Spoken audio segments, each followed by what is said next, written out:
On today's episode, I'll be talking about the 1961 original, The Parent Trap, with my sister, Michelle. If you're looking for a man with no plans or programs, and he always leaves a chance to hold hands for romance, or you're looking for the Luke with an old man or cold hands, creature of the night heads for the spotlight, I'm here to welcome you to Brandon at Random Review, a method when I choose. It's Brandon at Random Reviews.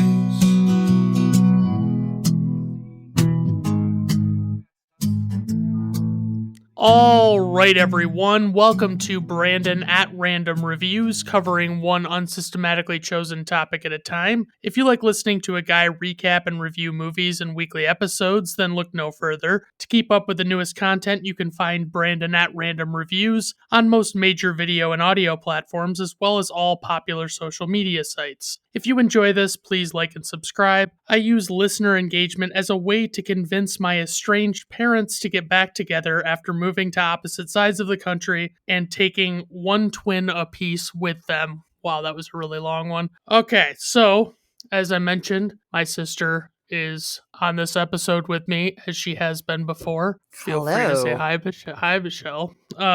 So I'm gonna kind of go through the cast. Obviously, feel free to chime in as you wish as I go through things. So like I mentioned, today's movie is The Parent Trap, based on the German children's novel Das Doppelte Lottchen, which translates to the double Lottie, because apparently in the original story, one of the twins' names was Lottie or something like that. I don't know. By Eric Kastner, released on June 21st, 1961, with a runtime of 129 minutes. This movie is rated G by the Motion Picture Association of America. Budget, approximately $1.7 million. I was not able to find that in either IMDb or Wikipedia. I had to Google it, and not a very trustworthy number, just so you know. Written and directed by David Swift. He also directed Pollyanna, which also stars the same star as this movie that I'll get to in a second. He also did a bunch of TV shows that are very old that I've never seen a single episode of, so I won't really get into which ones he did. For the composer, the songs, not the actual score, but the songs in the movie are Richard M. Sherman and Robert B. Sherman, and they're known for classic live action and animated Disney movies, including Mary Poppins, The Jungle Book, Chitty Chitty Bang Bang, The Aristocats, all of those kinds of things. They're more of the older school music guys for Disney. And then for the score, we have George Bruns, and he did a bunch of Disney animated movies, including Sleeping Beauty, 101 Dalmatians, The Jungle Book, and Robin Hood. Robin Hood is a personal favorite of mine. I really enjoy the Robin Hood Disney version. For the cast, we have Haley Mills, who plays Sharon Evers / Susan McKendrick. She plays both twins. She is not a twin herself. She is one person. And she was in... I think you said it's Susan Evers and Sharon McKendrick. I think you said Susan twice. Oh, I legitimately, in my notes, I swapped the first names. So I somehow corrected in my mind the right thing to say for the first. Anyway, so yes, Sharon Evers and Susan McKendrick is correct. No, you're backwards. Jesus Christ, I still am reading it. Okay. So Susan Evers and Sharon McKendrick. Yes. I'm just correcting it in my notes right now. Yes. Believe it or not, I actually have it right throughout my notes. It's just with the last name included, it's very difficult. Anyway, so The Trouble with Angels is a movie that Haley Mills was in. This is a childhood favorite of my sister. Well, specifically my sister. I probably tolerated the movie more as it was just played all the fucking time at my house. I can't remember anybody else that's actually in that movie that would be of note. I don't know that anybody, the Reverend Mother. Yeah. She's, I can't remember her name right now, but she was pretty famous. Yeah. And I kind of figured like she seemed to have that way about her, but I didn't recognize her from anything. Oh, Um, and the bus driving nun, she's in tons of stuff too. But oh, okay. Yeah, barely. I mean, I own the movie because I watch it every so often, but don't remember jack shit. Um, Haley Mills was also, when she got older, was on the television show Saved by the Bell as a teacher, and I can't. Do you remember what her oh, character's name was? so I have some details on this. So it Oh, was actually originally called Good Morning Miss Bliss, which was her character's name. And then it was shifted to Saved by the Bell, and they ended up writing her character off and redoing everything and, kind of focusing on Zach Morris and the gang. oh God. Yeah, so that was like it was she was the main focus at first, Miss Bliss. And wait, how long was she actually on the show? Do you know? Like, I think maybe only a season and maybe only like a short season. I don't remember exactly, but like right. yeah, and I think they would play it as reruns of Saved by the Bell and like as, titled Saved by the Bell, but yeah, technically it was Good Morning Miss Bliss. And then it was also like I think Zach Morris and Screech and Lisa were in it. Maybe not, but Zach and Screech were for sure. And then the other characters came when it shifted to Saved by the Bell. There were other sidekicks, like a This is, different I mean, guy and for AC shocking Slater. information to get though. Like, I had no fucking idea. And I mean, what a pivot to go from focusing on a middle-aged teacher to all of a sudden being like this Well, iconically teenage centric, I that think kind of that show. was I think that was the deal, right? I think it was never focused on her and they recognized that and like rebranded it to be All the right, kids because to yeah, be it the would be bad focus. marketing to make it seem like it is what I was thinking it was. So yeah, I guess Yeah. that kind of makes Yeah. I mean, sense. I guess maybe a little bit more of the adults, if I remember correctly, than Saved by the Bell was, but still like about the antics of the teenagers. And I Right. even think they may have been either like in eighth or ninth grade, whereas in Saved by the Bell, they were supposed to be a little bit older. I don't know. But there was no Kelly Kapowski, there was no Jesse Spano, there was no AC Slater in Wow. that version. Wow, that is shocking. Wow. Yeah, did not even have any knowledge. I would have thought I would have heard of that at some point, but never once have I heard of that. Haley Mills was also in Pollyanna. I know that as the movie that I remember, I think seeing a bit of once when you and maybe mom were watching it and you pointing out to me that it was the girl from the Parent Trap, and that was the extent of my memory of that movie. I don't remember anything about it at all. But Maureen O'Hara is in this movie. She plays Maggie McKendrick, and she was in another childhood favorite, McClintock or McClintock, whichever way you want to pronounce it. They pronounce it McClintock in the movie, but it's like I pronounce it McClintock when I'm saying the name of the movie. She was in Miracle on 34th Street, one of my favorite Christmas movies of all time. And she was also in The Quiet Man, which is also much like McClintock, a movie with John Wayne, but it was a much more dramatic type movie. It wasn't as much of a comedy as McClintock was.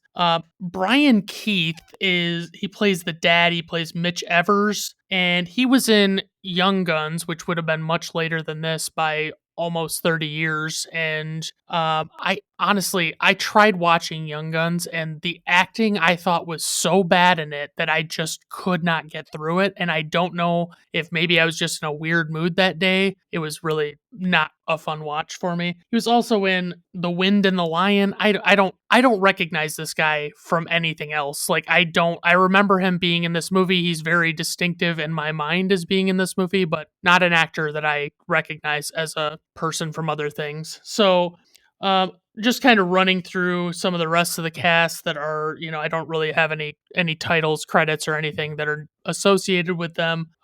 Charles Ruggles plays Charles McKendrick, who is the grandfather, and then Una Merkel plays Verbena. Joanna Barnes plays Vicky Robinson, and you'll find out who she is later on.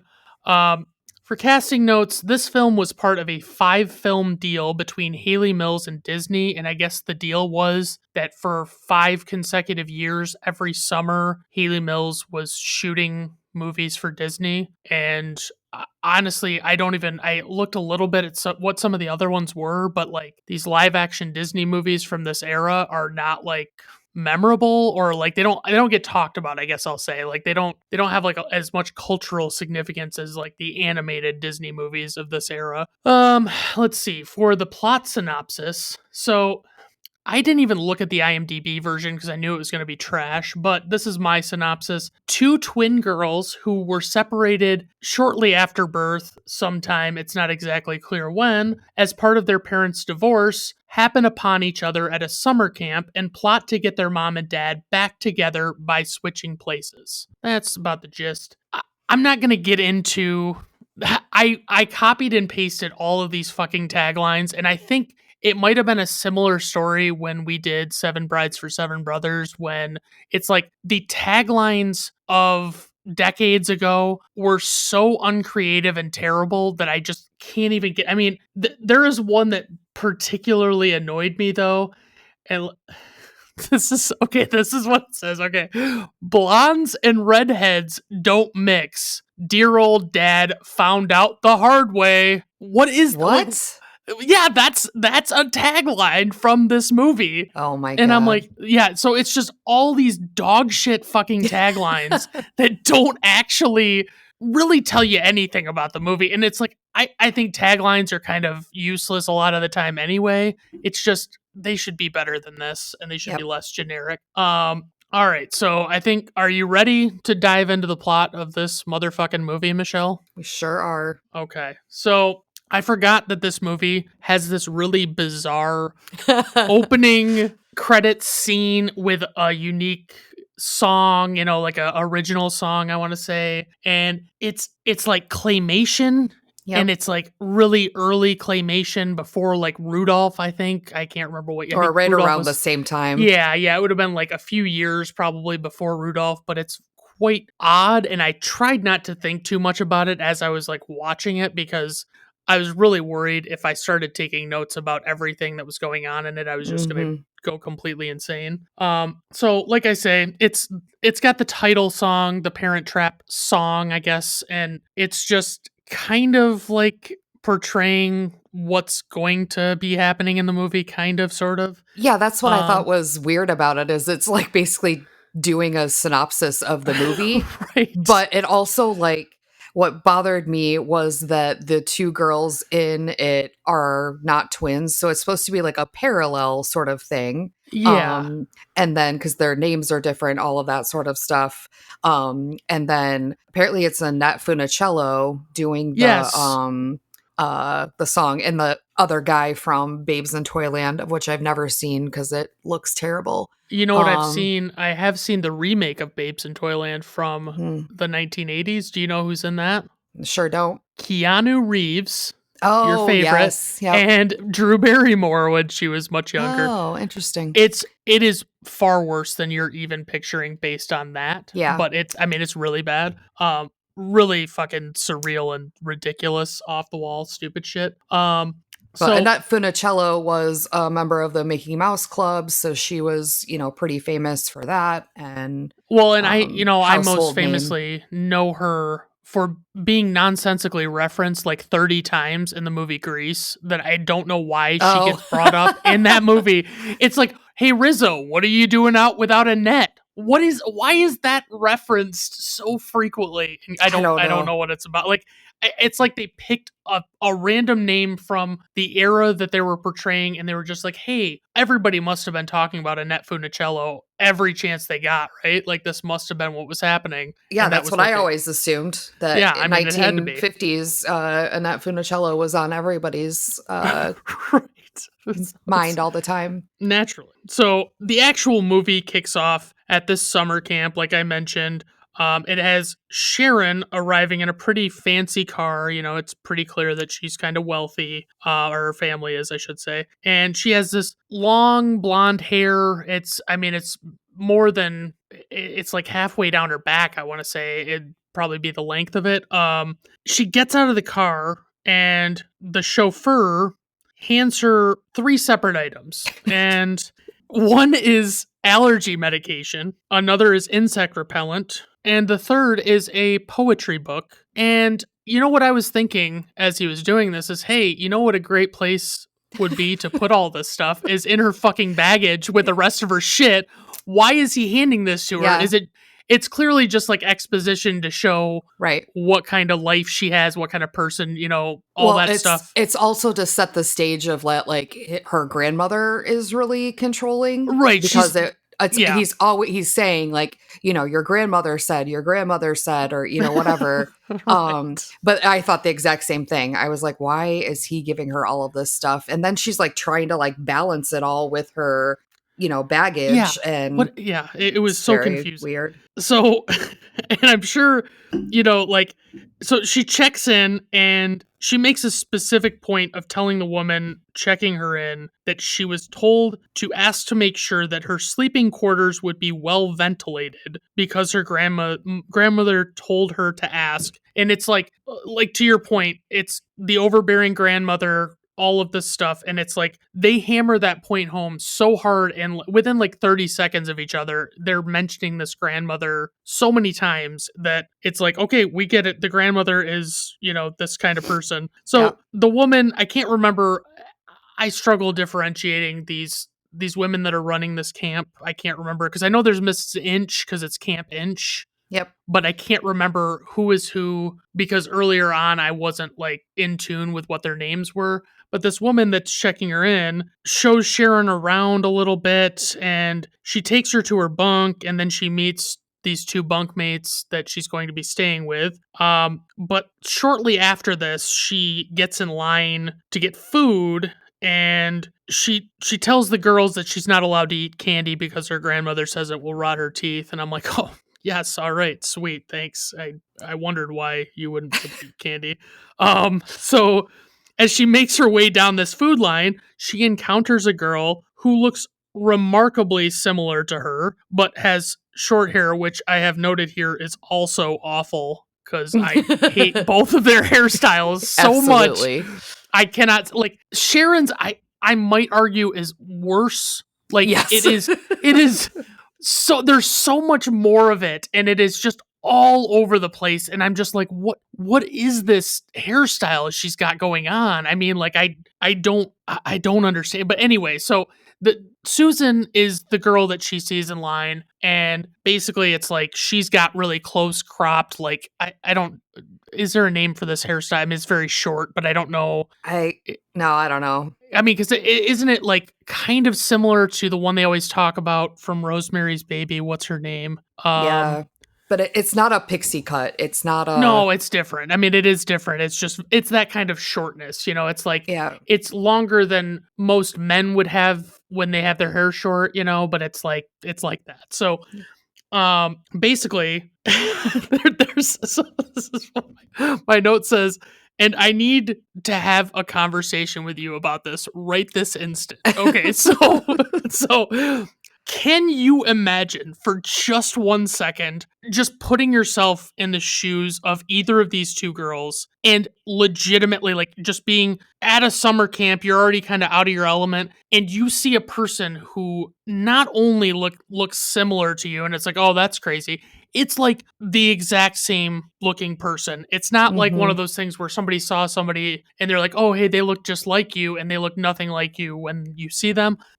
Can you, like, do you think that when you saw this person, do you think it would even register that they looked as much like you as they do? Like, do you think that, because they say, like, if you saw yourself out in public, that you wouldn't recognize you because you don't see yourself in those settings, where it's like you're out walking around? I think that's why they did it like they did, though, where they're across from each other, because then it's like mirror, right? So then it was, whatever. And, then they keep like looking at each other while they're eating and all of that sort of stuff, and, trying to kind of see that. But yeah, and I can't imagine. Right. So it's like, then it shows Susan and she's going back to sit with her friends. And of course, all of her friends are like, who the fuck is that girl? Like, what's going on here? And Susan's like, I don't fucking know that chick at all. Like, I have no idea who that is.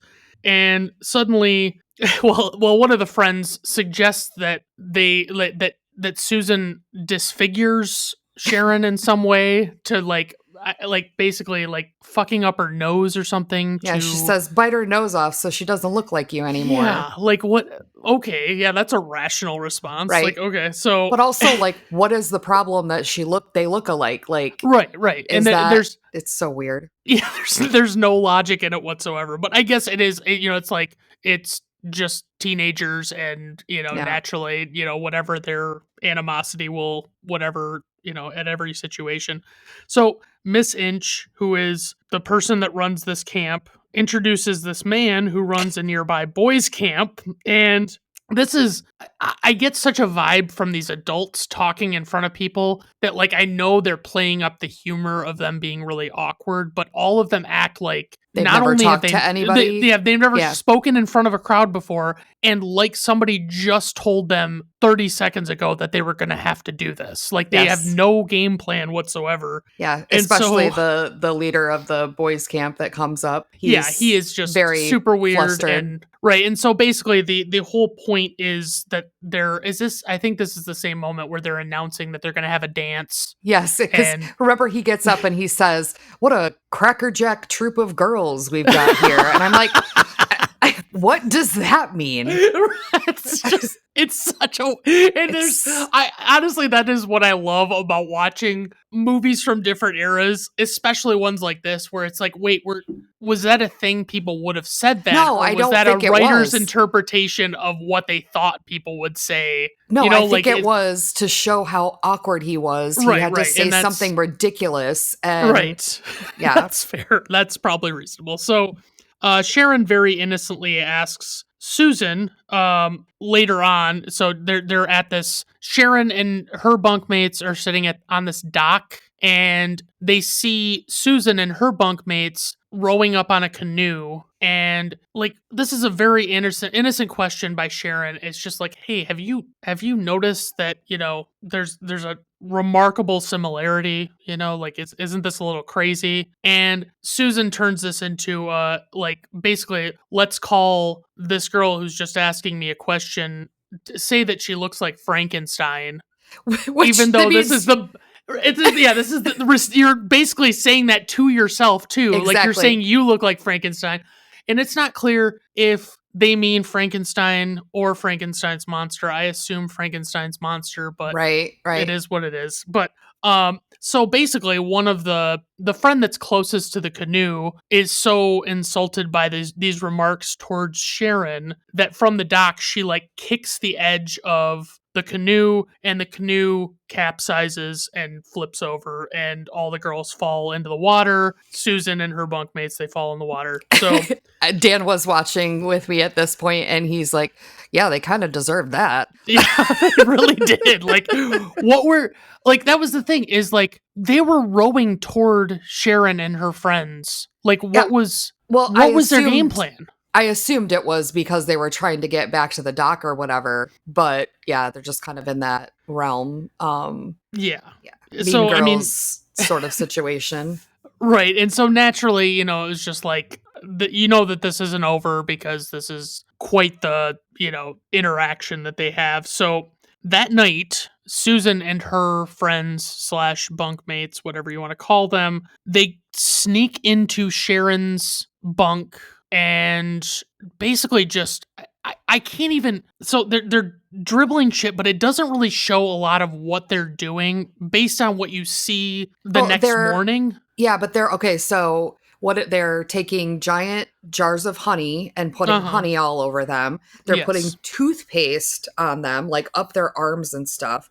And then they're stringing strings across the room. Like, okay, how would they have not woken up? This is exactly what I was thinking the whole time. I'm like, there is no way Like, Right. It was the boldest choices of like if you're sneaking around and you've got multiple people, you don't know how they sleep, you don't know how light of a sleeper they are, and you're trying to pull this shit off. And yeah, you're tying these strings, and I guess the whole point of the strings is like to create more chaos when they like wake up and yep, like knock everything over. But like in the morning when the counselors go, you know, like everybody gathers outside and they're they're like, oh, doing who are we going to go? Yeah, they're inspections. going to inspect. And it's like, oh, Well, let's and that was go. part of the thing that if when they announced the dance at the dinner, they said, you know, tidy little girls or untidy little Right. girls won't be able to go to the dance, and so they're doing bunk inspections or cabin inspections. My gosh.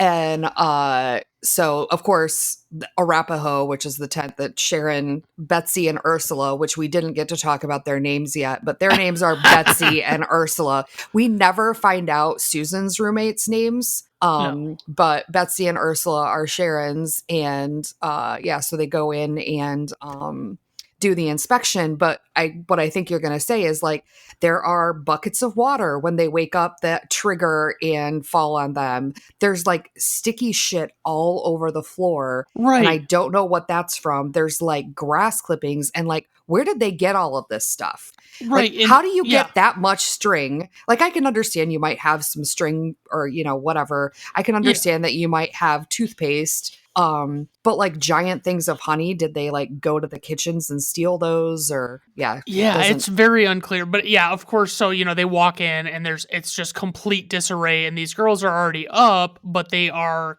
trying their best to clean up their bunk. And, you know, it's just basically the ramifications of this are they didn't keep their bunk clean. And so this disqualifies them from attending the dance. And these girls were, and I say this without exaggeration, they were fucking stoked to go to this dance and they are yeah, furious that they aren't getting to go to it now. And so naturally, you know, it's like, you know, this isn't over. It's gotta, they've gotta, you know, because this does not seem like a tit for tat kind of thing where they, hmm, you yeah, know, they got, gave equal, you know, revenge. It was like far exceeding what they did to them by knocking their canoe over. So, yep. so basically, it's so they show the night of the dance, right? And so Sharon and her bunkmates are standing outside of the dance watching everybody having fun inside, and they're all furious that they Yes. cannot go. Yes. And And this one girl, what does she say? she says, I'm so mad I could just spit. Which I'm like, what? Well, that What is like, that is a saying. That is right. something that people would have said, but like, it's just, I've never understood why it's, you know, I would say What? something like, I'm so mad I could, you know, Fucking break that girl in half or yeah, some shit. right, Like, do yeah, something. But yeah, spitting, like, what are you yeah, getting out of spitting? yeah. Is it only an anger response? You know, like, I don't Or is it understand. spitting out words? Is yeah, I don't know. It's very weird.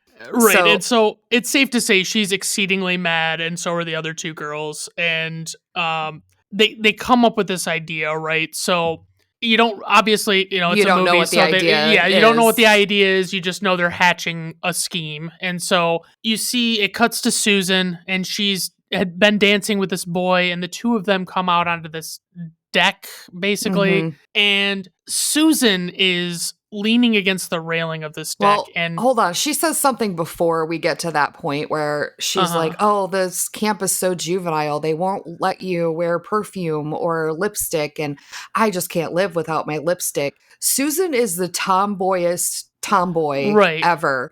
And like you find out later that like she's very outdoorsy and all of this sort of stuff. So like obviously she must just be saying this to try to impress this boy Yeah, from that's what I was gonna say. 1961. But it's just so ridiculous. So yeah, then she leans up against the railing of the deck, you know, facing inside, so the back is facing into the woods basically, you know, around this. Yeah, and then um of course you can see, you know, through the way they're shooting it with the camera that Sharon and her bunkmates are beneath her under the deck, and they have a pair of scissors, And as Sharon is absentmindedly talking to this boy about whatever, these girls are reaching up and cutting out the back of her dress, essentially. Like they are cutting up one side and then somehow cutting across the top. I don't know how that worked. Yes. And then they cut up the other side. And so basically it's this giant gaping opening in the back of her dress that wasn't there before. And of course, you wouldn't feel that. You know what I mean? You wouldn't No. feel like the extra breeze. I personally never worn a dress, certainly not at summer camp, and I don't know how things are. I don't know what the wind is like. Well, let me put it this way. If you like accidentally tuck the back of your dress into your underwear, you may not actually feel it. Okay. What happens is like when you walk away, then you may feel that there's like tugging or something. But yeah, it's definitely a thing. You may not, because it's so breezy under a dress, you may not recognize that there's the whole back of it is missing. Well, see, what I'm thinking is it's not even so much the wind in my mind. It is the dress. It's not like it's a Belle from Beauty and the Beast dress where it's like this huge, wide, huge. Oh, it's like a fairly closely trimmed thing where I would think that with each stride you are feeling a little bit, and like there's so much of it missing that I just cannot. But it is what it's. This is the kind of thing I get hung up on when watching movies that really annoys people, that they can't understand why I get so worked up. I completely get it. And with this one, yeah, it's definitely worth like considering, but it's only like that for a short period of time before somebody else notices. Right. So you can see Sharon's underwear and her bare legs behind, if the shot is behind her, you can totally tell that this has happened. And Dan goes, "Oh my God, look at those underwear." Because they're they look like Depends. They look like they are fucking. You may go into this in trivia later, so I'll spoil that. But apparently Haley Mills was so nervous about doing that because what is she, like 14, 15 when filming this? Right. And so she wore a ton of pairs of underwear to like protect her modesty. So that's part of the reason it looks like she's wearing a diaper is because she's got so many pairs of underwear on. But then it's also like the old lady granny panties sort of things where, they're very wide and high, I guess. I don't know. So it's not like your, bikini underwear that you might see. So it's pretty funny. Right. So I will say her and her date Wilfred go back onto the dance floor because they hear a song come on, and I believe this song is the Let's Get Together song. Oh, that's right. Yep. Right. So it kicks on and they're like, oh shit, we gotta fucking dance to this. So they go back inside, and suddenly Susan's friends notice that this is going on with her dress. Like they notice it. And of course, they very subtly walk out onto the dance floor and casually hide everything, and so that Susan doesn't get embarrassed by this, and they just walk her off the dance floor, and no one is not at all what happens. They like rush out, they're like, oh my God, they whisper something into her ear, and it calls all the attention in the world to her. She freaks out, and then it's like everybody knows that like something is going on with the back of her dress when they like rush her off the floor. Which, I mean, I guess to be fair for, they're supposed to be 13. Probably not. They're at 13. Fair. That's exactly how you would react. It would be, oh my God, like whatever. So they run out onto the deck and they're kind of inspecting it. And when they turn around, Sharon, Betsy, and Ursula are standing there and, say something to the effect of like, that's what you get for, coming into our tent and blah, blah, blah. Right. And Susan walks over and smacks Sharon in the face. So Sharon smacks her back, and then they start like wrestling. And so then it kind of they shift back into the dance and chaos ensues, and things are starting to fall and all this sort of stuff, and the table with all the food on it starts to fall. I thought I remembered seeing like a whole bowl of like lemons or oranges or something, which I thought was very stupid to have at a dance. And then also, how many cakes does one dance need? Because there had to be like 7, 8 cakes. And then the leader of the boys camp goes to try to save the punch bowl, and the punch bowl just like splashes back onto him and soaks him, and Miss Inch pulls up a cake to try to keep it from getting smashed, and when she does, she lifts it up over her head and it gets stuck on the nose of like a totem pole sort of thing, and apparently that was not supposed to happen, but it did, and they ended up wanting that as a gag. Yeah, like Walt Disney specifically saw it because they were going to cut it out. Yeah. Because they didn't want it to happen. And he said that it would be a really big laugh or, whatever. And so they left it in. And so the cake gets stuck. And when she looks up, it falls down onto her face. And so she gets covered in cake and frosting and whatever. And then you shift to they are in kind of like the interrogation room with Miss Inch and two of the other like camp counselor ladies, and they're reprimanding them for their hooliganism. And they can't believe that two sisters would do that, and I'm like, we're not sisters. And like they wouldn't know that. They've been there for at least a week at this point, and they have different names and whatever, but I guess Miss Inch as the leader is probably aloof and doesn't know what's happening. Yeah, that's probably also the thing I wrote down when I was watching this scene was as Miss Inch is getting up, her outfit is awful, by the way. As she's getting up and walking around and talking to them, and basically gets to the point of like, let the punishment fit the crime, which the punishment doesn't really fit the crime. No. But anyway, I looked at her and I was like, how long does it take to curl her hair? Because you can still see like the individual curls haven't been like combed or brushed out or anything. So it's just like little like curls all over her head. And at that point you would have like put your hair in rollers overnight to curl them. And so it just always makes me wonder, like, how long would it have taken? And women did this at this point, right? It was like every night they would, roll their hair, and I'm sure it got faster as time, went by because you got better at it. But I just thought it was funny. I love the fact that like the idea is that because they're siblings, that they're supposed to be setting some shining example of morality. Like they aren't the most likely to get into a fight. Right.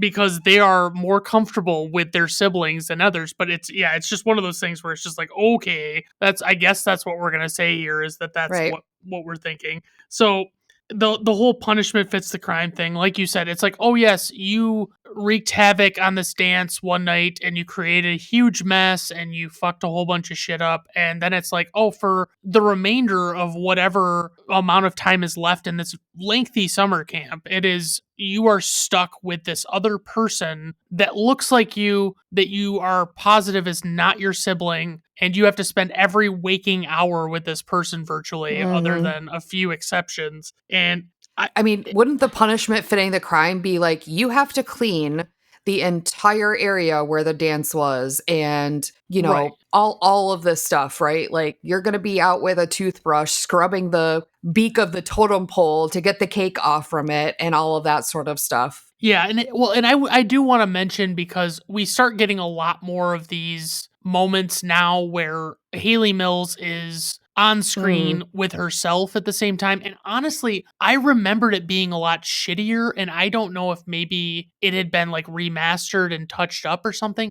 but I seem to remember like it being really noticeable when we watched this as kids, that they were like, it was like one was like an entire hue darker or something. I don't remember exactly, but it was just like, it was noticeable that they were doing some kind of trickery. Are really noticeable, but then there's others that it's like much more seamless. Right. And like, it was pretty revolutionary for that time. So, for all intents and purposes, like it was enough.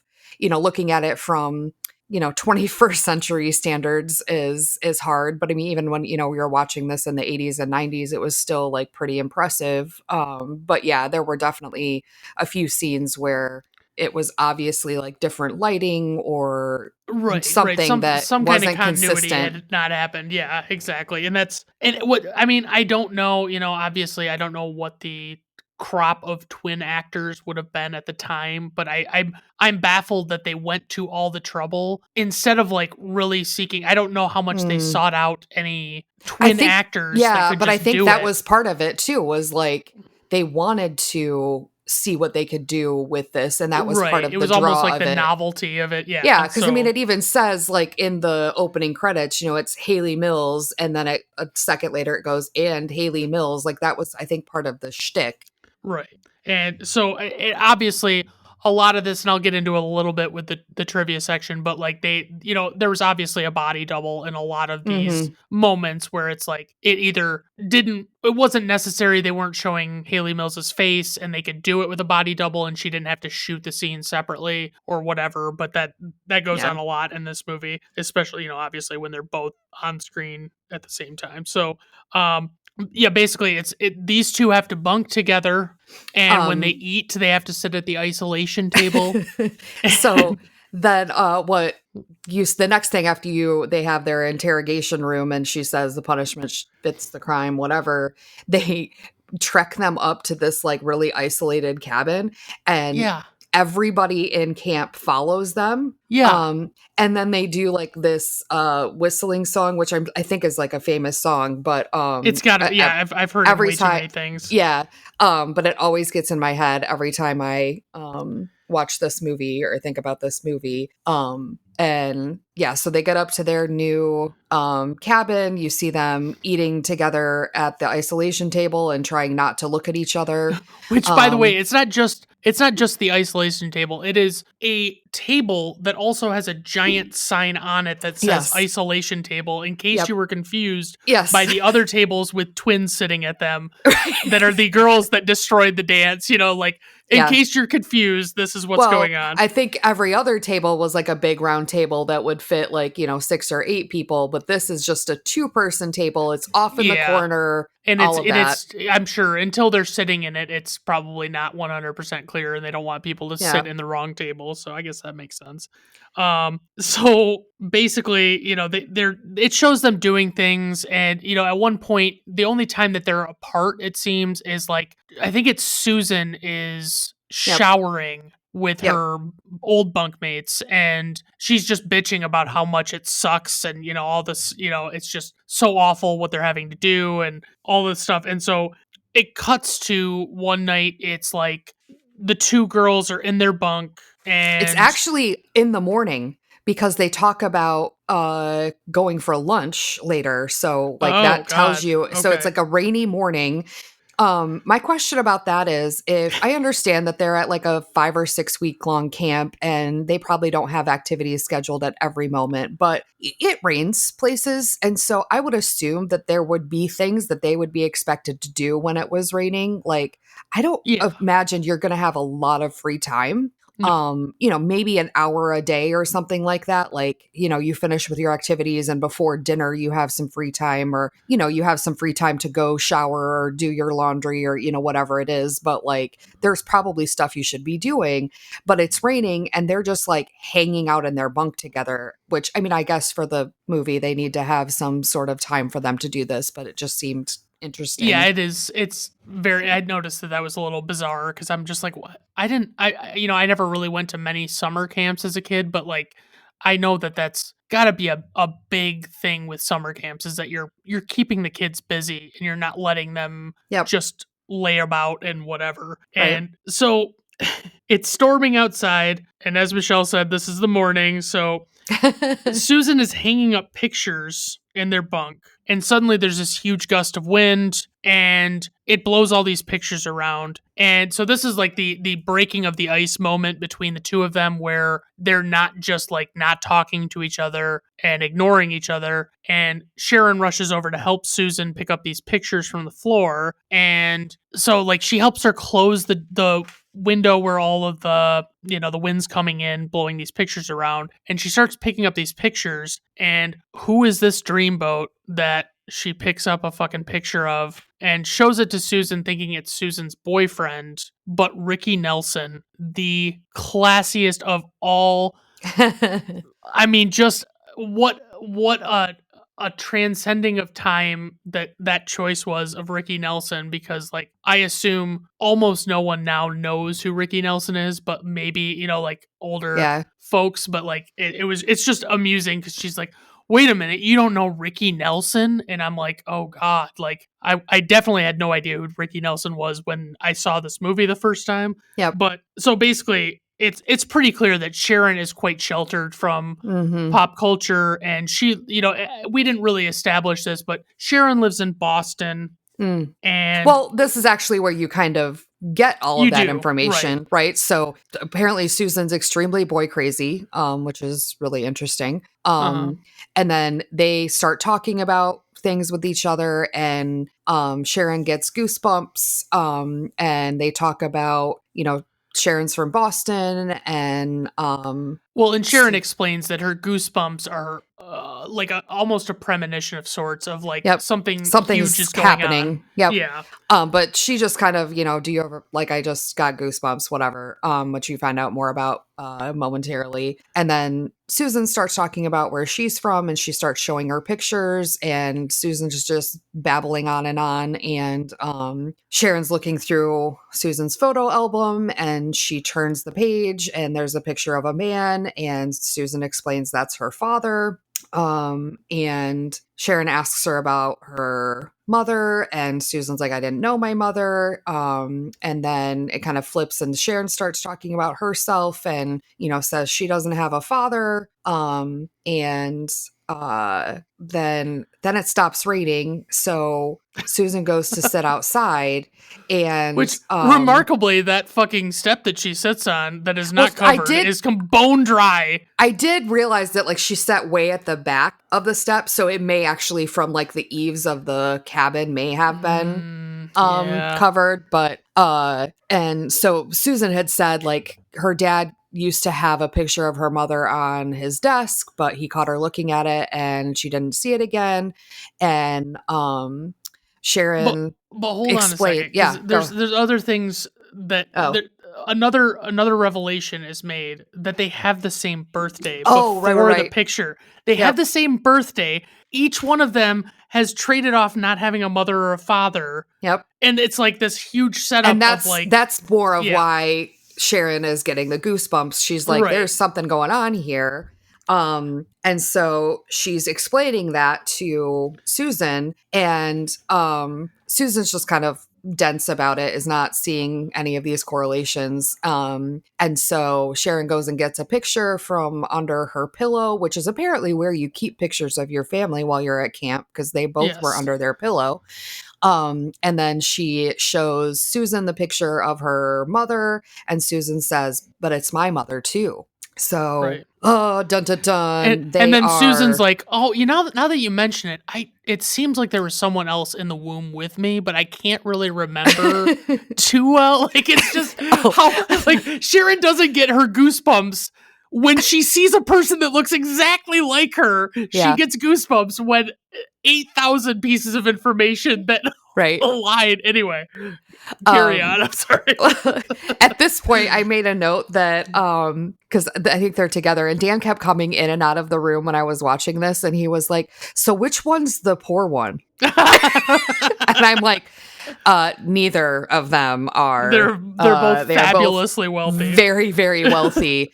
Yeah, so it's just funny. So then they the bell rings for lunch, so that's how I knew it was morning. And Susan says she's not hungry, she's gonna stay, and then Sharon starts to walk out, but then she comes back and they hug, and you know, now they're best friends and, you know, twins, and you know, all of that sort of stuff. They apparently have loved each other their whole lives.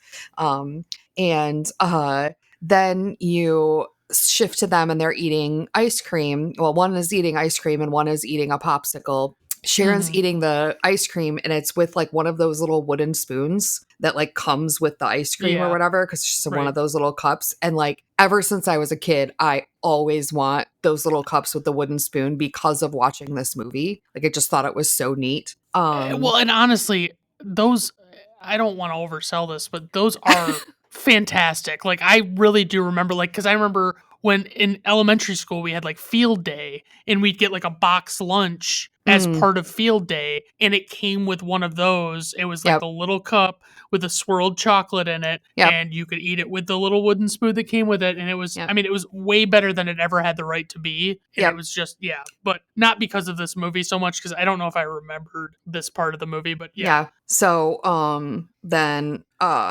Susan gets goosebumps because she's coming up with an idea, and the idea is that they are going to switch places because they want to know the opposite parent. And It's so there is one key piece, and I don't know if you're about to say it or not, but so they talk a little bit, and they're both like discussing their respective parents that they've mm, grown up with, mhm. and both of them talk about like, oh my god, dad's so wonderful, mom's so wonderful, how could these two people not want to be together? And I'm just like, yeah, maybe if you're 14 you don't like understand how that could Yep. possibly be, but it's also like, I think at 14, and this never really comes out as much as it should, because it comes out a little bit later, but like the rage of like, if I'm meeting a Yeah. sibling that I Right. have had my whole life that I didn't know about, how much it would color Anger. my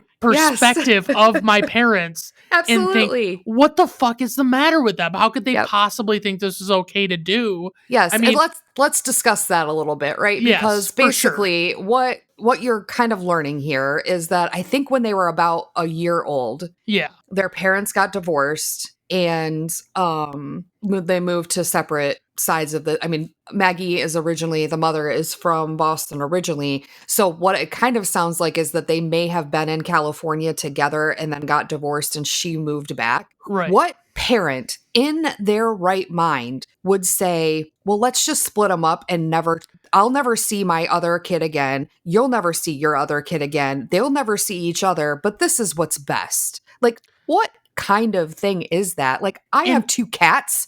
I'm not right. separating my cats, right? Like, Right. Yeah, it is such a patently absurd premise. And the fact that it like, I mean, I mean, it's a ridiculous premise as you're watching the movie. It's not like anybody that's watching it is thinking like, "Oh, this is totally this is normal. You know, this reasonable. happens Yeah. all the time." No, it's like, but yeah, as I'm watching it, I'm thinking to myself, I'm like, yeah, I mean, I would not think my parents were quite as wonderful as I did before Mhm. if I realized they had thought this was okay. And the fact that like it, over the course of 14 years, if this summer camp doesn't happen, these parents haven't had like an inkling to like, oh yeah, I do have another kid out there Right. that I don't know anything about and haven't been a part of my life and And all of it'd be this stuff. different, I think, if they didn't have money, right? Because it could be one of those things of like, well, I can't support both kids on my own, right? And Right. so, yep, you're going to take one, I'm going to take one. That might have been the case if, something happened, but most of the time it'd be that one parent is going to have both the kids and figure it out. Yeah, it's a crazy thing, and we'll, talk more about their weird parenting situation later, but yeah. But This clearly the entire concern that they have in this moment where they're like hatching this idea is they want to get their parents back together Right. romantically. They Yes. don't want to be a part of each other's lives as much as they want that, it seems. That's Like it true. might Yep. be, but it's like not very well pronounced if that's the case. So, Well, so then um they start talking about how they're going to do all this because they've got to basically teach each other how to be the other one. So they cut Sharon's hair into that glorious haircut to match Susan's. uh-huh. Yeah. They, start making lists. They start talking through, clothing and different things. They, say you've got to bite your nails, Sharon, because dad'll know if you're not. Or, and Susan goes through this list of stuff when they're sitting at the isolation table for lunch one day. And one of the things I noticed that I've never noticed before in my previous 100 viewings of this was she says flat A's. Like, and Yeah. I don't really know what that means. So Right? Like, I know what it should mean, and I know what they intend it to mean. But here's the thing, and I know we keep having these asides and these moments, but I guess that's the whole point. We're talking about this movie. Haley Mills is from London, and she has a British accent. No, I think she really does have like an old school Bostonian accent type thing. It is like But upper it also is not class. consistent. It's not consistent. It's not like At she all. speaks differently as Right. Sharon than But she does as Susan. You know what would make me 100% love this movie so much more is if she was saying things like, "Oh yeah, I got to go get my car." You know, I got to Right. go, you know, if Yeah. she was talking like she was Yeah. from Southie or something, Yeah. I'd love it. It would be Right. fantastic. And if she had to talk like that to teach Susan how to talk like that. Yep. But essentially, the two of them, it's when Sharon is being Susan and Susan is being Sharon, there's not like a stark enough contrast in the way they're No. talking to me No. at all. Like it is like it is the Yeah, fact so that it is the- that. The Parent Trap remake starring Lindsay Lohan they were British and American was the difference. So at least Yeah. there was that differentiation, which I understood better. But like, the only real thing that they talk about is that Susan needs to say things when she's acting as Sharon, like can't, shan't, aunt, Right. instead of can't, shan't, aunt. So, you know, there's that, but yeah, otherwise, and they do well, we'll get into that in a little bit, but so they make all these plans and they are leaving camp, so it's the chaos of that. And the thing about the leaving the camp scene that cracks me up is Susan's old roommate, the blonde, has a freaking skunk in a cage that she wants to take home. And her father's like, no, it's not coming home. And she's super upset and crying. And I'm like, I probably as a kid, when I watched this, I'm like, oh, but she just wants this pet. And now as an adult, it'd be like, no, bitch, you're not bringing a skunk into our house. A wild skunk. No, thank you. Like, not happening. Get out of here. Yeah. Yeah, very, very much ridiculous. I mean, it's a pretty funny bit because she's like bawling about it. Yes. Like it's just completely unreasonable that they won't let her do this. And but mom always loved when Susan goes to say goodbye to Miss Inch, and she's practicing basically her can't shan't aunt things, and she says, "I shan't tell my aunt about the aunts, or the debutantes, shall I?" Like she messes it all up, but it's pretty funny that she's like trying to do that. And then when she sees the driver, whose name is Stames, he says, "What did you do to your hair?" And she's like, "Oh, I cut it. It was too hot." And he says, "Wait till your grandmother sees that." Yeah, and only 8,000 people tell her what her grandmother will do. And but so that's the whole start of it is you get to see Susan pretending to be Sharon going to Boston first, right? Yep. So and she's riding home, and I will again aside for just a moment to think, okay, so think about this, okay? You've never been to this house before. Yeah. You could tell someone for 6 months exactly what things are like with pictures. Yep. And it would barely get you to where you need to be as far as your comfort level. Right. Like you're walking into someone else's bedroom that you are pretending is yours, and you have to act like you know what's going on and that this is no big thing. Yep. It would be impossible to pull off. So when she walks in the front door, she talks to what I assume is like the housekeeper, and she says, and I know they've talked through like who's who and all of that sort of stuff, but like they've got to have a bunch of servants in this house. How does she know that this is, I'm guaranteeing Sharon didn't have pictures of the housekeeper. Right. And I guess maybe she could have like described her or something like that. And Susan's taking the whole ride there, like going through notes and thinking through things, which apparently the driver can't hear or, you know, is ignoring. So, cause she's speaking out loud through it. And by the way, it's so maybe it's just because it's supposed to be the kind of people they are. They're very busy, her family, but like it's so unceremonious, her return. Yes, after like 5 nobody or 6 gives weeks a shit. away. Yeah, yep. Right. And so it's like nobody, like she's just kind of like waiting for people to walk up to her and start talking to her, and she's hoping she knows who the person is and Mhm. she's remembering correctly. And it's just she greets, she greets a few people. She greets her grandfather, and her grandfather is basically, like, they're pretty close, they're Yep. buddy. The grandmother is more the authoritarian, as we've established. It's like she's telling Sharon how to do everything, and what's good Yep. for her and what's bad for her, all this stuff. But the grandfather, he basically just is along for the ride, and he is just the fun grandpa and Mhm. whatever. And I love she hugs him and she starts smelling him and she tells him she's making a memory cuz she'll know he smells of peppermint and tobacco, and that's just very very sweet that Yes. she wants that. And then she sees her mother comes down, and like that was one of the like Maureen O'Hara just is so pretty, like she's just so Oh beautiful, yeah. like she comes down and like it just amazing.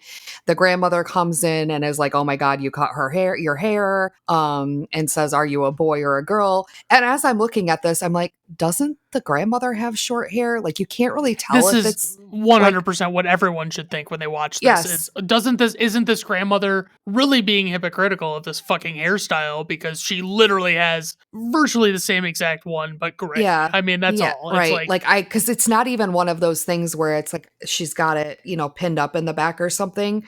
Pretty sure it's short, but whatever. So then, they're talking through Margaret McKendrick's schedule for the day and all of that sort of stuff. And they go up to her room, and Susan, as Sharon, is, talking with her. And she's bummed that her mom can't, go hang out with her.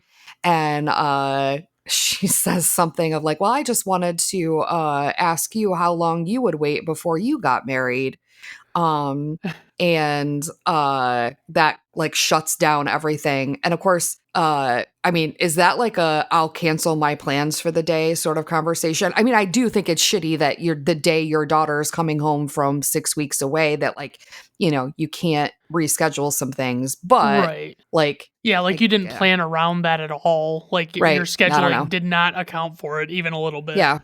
And yeah, so I mean, basically that's like the whole thing, is like she makes this comment and she just walks out of the room after dropping this bombshell about like how long did she wait until she got married. And Hmm. then the mother had already told her that they were going to spend time together on the weekend because that was when she had the time available. And so I think we cut directly to that. It's like they're in the park or something, they're having a Yes. picnic. And I And the always worst remember wearing like suits to go have a picnic with my mother. 100%, right. Like full suits sorts of things. Like I understand they would have like been dressed up. It just seems so uncomfortable to be like sitting in the types of things they're wearing on a blanket in the park. And I don't want to say this cuz I'm not positive, but I think they might not actually be in the park for a lot of this. I want to say it's like Yes, maybe they're on a soundstage with a backdrop and absolutely. that's Yep, it. yep. Like,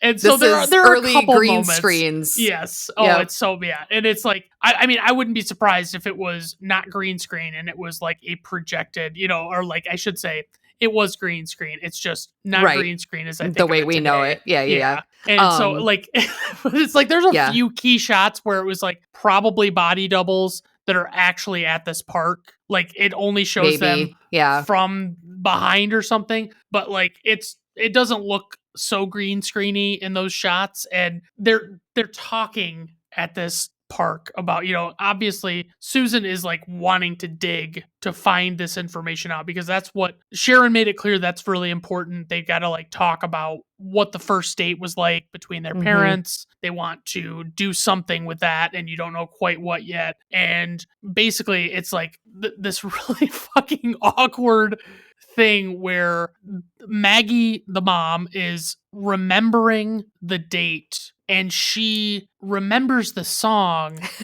and she's just singing, and Well, she doesn't do just a little bit of it. It's yes. like an entire melody of what the song, and it's like the song must have just been music, no vocals. And so she's just like basically like la da da dee, you know, like No, I doing think that's that. actually like the Oh song. Like, God, I assumed it was just a no, because melody, but there's oh God, that's so much weirder. well, maybe not, but like there are lyrics to it because she sings those a little Oh, bit. that's right. But I'm pretty sure that this was one of those moments that mom usually fast forwarded through. Oh yeah, I'm sure. I wouldn't be She was, surprised. yes, she was, that was pretty typical of especially in musicals where if she didn't like one of the songs, she would just fast forward through it. So a lot of the songs and stuff that we watched, I didn't know until much later because she would always fast forward. Like, fuck that. I am not listening to that shit. So like there was one in Seven Brides for Seven Brothers where For sure. Millie's singing to Adam toward the beginning of the movie and she fast forwards through that. And Right. yeah. And So. well, I mean, like, so the mother talks about the first date, other than the song. She's talking about how it was one of these Italian restaurants that was like in the basement of a building, or, you know, like in the, Yep. what do they call I mean, is it the basement, or they call it like the street level, you know, whatever it was. So Yep. it was Martinelli's is what it was called. And, you know, she's just kind of like almost fondly remembering it. And you Mm-hmm. don't really know, you're not clear on like, okay, what went wrong then, if that was such a wonderful date and your experience with the dad to that point, you know, it hasn't like tarnished your image of it completely. Like, what could have happened, you know? So it's like you're kind of curious. And Mm-hmm. obviously Susan's pretty excited because she got a lot of juicy details about what was, you know, what that was all about. Yep. So it's like, so then after they're done in the park and it shows them walking away, it cuts to Sharon. She is arriving in California on a plane, and her dad, just by himself, greets her at the airport. And it's, you know, olden times airports that are, it's just wild to think about what airports would have been like, because I flew on a plane in the 90s and I don't even remember. Well, I also think it's because of where they're at in the country too. Yeah, Like that that probably they, helps. you know, like would have done more outside, like those sorts of things. Cause like I know when we like flew into the big island of Hawaii, it was very similar to Yeah. that, where there wasn't like enclosed sort of things like there are in, you know, continental United States. And also they wouldn't have had, you know, probably as many flights or as many planes to try to deal with that and all of that sort of stuff. But Right. yeah, it was And something I well, and noticed. like Sharon pretty much blows her, like almost blows her Yeah. cover So multiple like times. she seemed like the smart one, right? Like, Uh-huh. because, you know, like throughout the first part of the movie, you know, Susan's the boy crazy one. She seems to just babble and all of that sort of stuff. And Sharon was more reserved, you know, the more Bostonian sort of upper class sort of thing. And like, she's so flummoxed. Like, she, yeah, almost outs herself like 3 times in the first 30 seconds she meets her dad. And it was surprising. It's like he looks down at her bitten fingernails and he says, "Oh God, you're still biting." And she's like, "You did know!" Like she's way too emotional and Yes. excited, and it's like she cannot rein it in at all for this. Like she just does not get it. And so, and by the way, she is like clearly using a British accent in a lot of it. Like I am just hearing a Britishness. Yeah, Like, but I think about it like if you watch, like think about some of the movies from like the 30s and 40s you've seen when it's like those upper class sort of New England, they almost sound British. Like it's that like upper class sort of yeah, thing. well. That's what I'm looking at it as. But I think what helps for me to have it be more of a problem is she's the only one doing the accent. Like yeah, she that's is the true. only one. That's true. Even Her like that's grandparents. right. I was gonna say my biggest argument is none of her family members in Boston talk as much like they have that Yeah, inflection. that's true. It's I mean it's crazy how much Yeah. more she sounds. So her dad drives her home. Well, And in the car, So this is interesting. So that car scene, I think, was cut out of the VHS version that we had Oh, because okay. I don't think that was something that I saw until later. Like either we got an updated version or saw it like on TV or something like that. And that's where she says, my very own father. And he teases her about saying father, and she's like, "Oh, father, father," trying to correct Right. Another, herself. another like slip by Sharon of like not doing what she like. It was so he makes mention during this car ride that he's got something big to tell her, and I guess this isn't a good time to just reveal what that thing Right. is. Yeah. And so he doesn't tell her. He just says that at one point soon they need to get together and have a little chat, and that's kind of how he leaves that topic. And you're like, oh, okay. I wonder what that could be. And they get to the house, and I mean, Susan had talked about where she lived and how it was this, really huge property. They have a lake, they have stables, all of these things. And so, you get there and it is this nice, basically, like, I want to say it's like a ranch on it's on the lake, and it's close to a lot of really nice mountains and things like that. I mean, there's just like, it's very picturesque when she Hmm. gets there, right? She's just really taken by it. And so when she gets there and they get out of the car, she's greeted by a man named Hecky. And then she is greeted by a woman named Verbena. My entire childhood, I thought her name was O Rabina because with Haley Mills's accent, and she always said "oh" before she would say her name. It like was so mashed together. I didn't know until I was much older that her name was Verbena. Like, Yeah. did not, because I'd never heard that name before. Yeah, so and Verbena knows something's off right away. Right. She's like, Immediately. Like, yeah, which without is a so delay. weird because nobody else so far has had, we've seen Susan go to Boston. Nobody's said, she, anything's different other than her hair, but Verbena immediately. And then And the I want to dog. say that maybe this is something I'm just formulating in my head right now. Maybe the difference in the hair throws the Yeah, Bostonian it family could off be. enough that it's like, oh, well, I would notice something else, but maybe it just seems off because of her hair. I Yep. don't know. And Yeah. so, like, her dog, Andromeda, comes up and is like, just reaffirming to Verbena that like something is off about this Yep. girl because the And dog of is course, barking away. And mom was like, that dog wouldn't have known the difference. yeah, right, because Like, well, animals, yeah, they just don't pick up on that kind of thing. well, So, no, it's just like one of those, like, I think she would have looked the same. She was wearing her clothes. Like, there may have been a different smell, but I do wonder, like, how much. But, it's a plot point. You got to have something happening. The house is so cool in a way, but also extremely weird.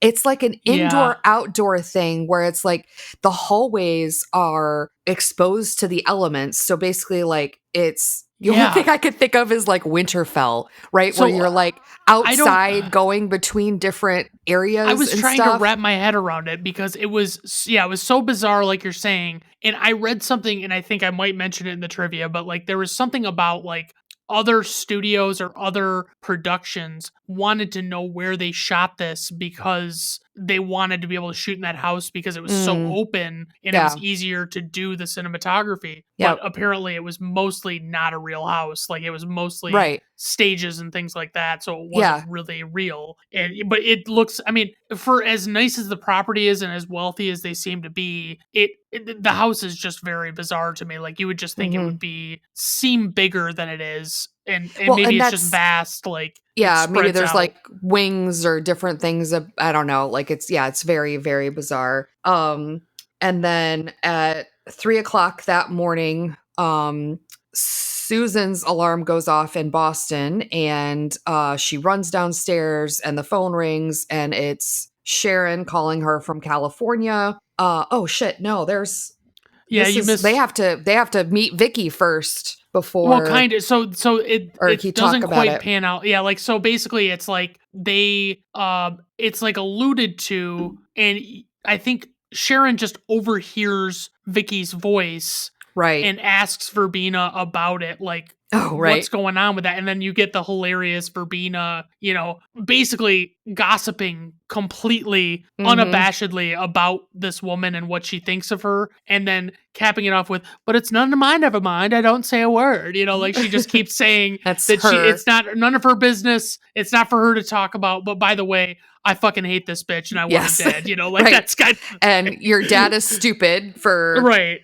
Right. She couldn't possibly want him for anything other than his money, but I don't really give a shit. It's not really my thing. I'm not really talking about it, but Yep. it is what it is. And so that's what spurs it is she hasn't met this Vicky yet, but the cat's out of the bag, so to speak, about like what the secret was the dad wanted to talk to her Mm. about and all this stuff. And that's what the conversation is like now she's had the conversation with Verbena. She knows that they are together and it's getting serious. And somehow this has escalated this much. And whatever the length of the camp was, clearly, like there was no whispers Yeah. of this woman Yep. Prior before. to, yeah, Right. 5 or 6 weeks ago. Which I Yeah. mean, if you're, if Vicky is the kind of person we're led to believe she is, then that probably would track with she gets together with him and she senses that he's wealthy and she wants, to get Yeah. involved Lock him with him for down. that reason. Yeah, so it kind of makes sense. All right. So then the phone call happens. So Sharon calls Susan from California and says, there's a woman out here. And Susan says, but dad wouldn't get serious. And Sharon's like, but he's serious. And, we got to do something. And, I think you got to come back out here. And Susan says the line, well, bust it up for heaven's sakes, follow her wherever she goes and submarine her, which I think is a great line. It basically says like, it's too soon. Like, I'm not coming out there. I'm not bringing mother. They call her mother. I'm not bringing mother out there. I need some time with her, blah, blah, blah, blah, blah. Right. And I guess now that I'm looking at my notes, it also, all of this stuff plays out before the phone call. It's like she actually does meet Vicky before the phone call with Susan in Boston. So she goes down to the lake, she actually meets Vicky, Right. and she makes her little catty comments to her and like Basically just repeating what Verbena was saying in her own way. Yep, that's yeah, right. and so then they have that phone call, and so she does. Vicky gives which I mean, yeah, Vicky. I had to look up ages because like just I could She not looks believe 75. Vicky. She looks so much older than like I was like, is she really that much younger than Maureen O'Hara? Even like, is it even possible? And I look her up, and she is legitimately like the actress was in her mid to late 20s, Yeah. and Maureen O'Hara was in her like early 40s. Yep. And that was, I'm like, right. I'm like, if I'm looking at Maureen O'Hara and Joanne Barnes in this movie, I'm thinking Maureen O'Hara repeatedly, like Vicky just does not, I don't know what it is. Like, I just don't think that she looks like as youthful as she's made out to be by everyone. Yeah, maybe it's like, because her hair looks gray, but I think it's just like the poor lighting or filming or whatever. And I don't think it's supposed to be like blonder or something. I don't know, but it makes her look so much older. Yeah. It's bizarre. Yeah, and so basically the thing I did forget to mention at the end of their, like, not only did Susan tell her to submarine the thing with Vicky, basically to like make sure it doesn't go anywhere, she like basically really didn't want to give up the time with her mother that she was going to have to give up if she acted immediately. And so Sharon is, I guess, like the next day, her and her father are out golfing, and they decide to just plop down right on the golf course in the middle of playing as to have do. This conversation. Right. And so the dad greatly misconstrues, like he wants to tell her about something, and then she, I think, interrupts and tells him that she wanted to talk to him about something too. And he thinks that she's like wanting to have the sex talk at 14, like she wouldn't have to know a lot of stuff before 14. Right. Very astute, parenting by the dad. And so Sharon mentions that she wants to know about her mother, and her father handles this in the worst way possible of like, he can't even wrap his head around why a 14-year-old girl might be interested in what her real mother is all about. Like, why any child would want to know The parent that something they at all about their haven't. mother. Yeah. And basically it's like she's talking about this, and she basically just, he says something to the effect of like she ran off with some guy to, I Yeah. don't remember where he says, like to France or something. I can't remember what he said. Spain. Spain, that's what it was. And so she's just like, oh, shut the fuck up, Dad. Like, I know that didn't happen. You Yeah. just quit your bullshit. Like, I don't fucking care. And she is trying to explain to him that, like, naturally girls get to a certain age, they wonder about their mother if they haven't had one. And it just basically, Mitch finally realizes that, like, maybe they just need to finish up their game of golf because they seem to be on the very last hole. And I can tell you, if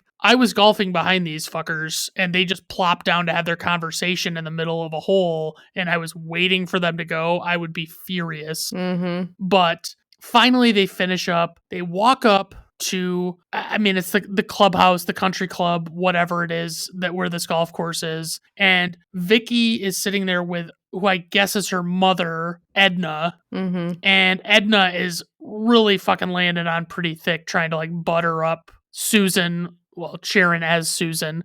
Yep. And she's just like talking about, oh, what a delight this girl is, and blah, blah, blah. And it's just like, okay, like it's pretty clearly revealed that Vicky is indeed pursuing Mitch for his money, Right. leading up to them walking up there. Yep. Yeah, like Yep. it's the Edna mother says that. Yeah. Yeah. Remember the California's community property law, which, you know, basically says that if you're married, it's community property and is split, versus, you know, other places where it might not be. Right. And you do find out later that I think Vicky is from New York. And you're like, there's, you know, society papers and stuff like that. So like, I don't think that was happening as much in California. So it was, you know, much more like New York sort of stuff that she was from. And then after they walk away, Vicky says off she goes to a boarding school in Switzerland, meaning that like when they get married, that's going to be her first thing that she's going to do. And then Sharon and her father go ride a horse. My question is, would Sharon know how to ride a horse? Yeah, I don't think so. I think she would be quite bad at it. Yeah.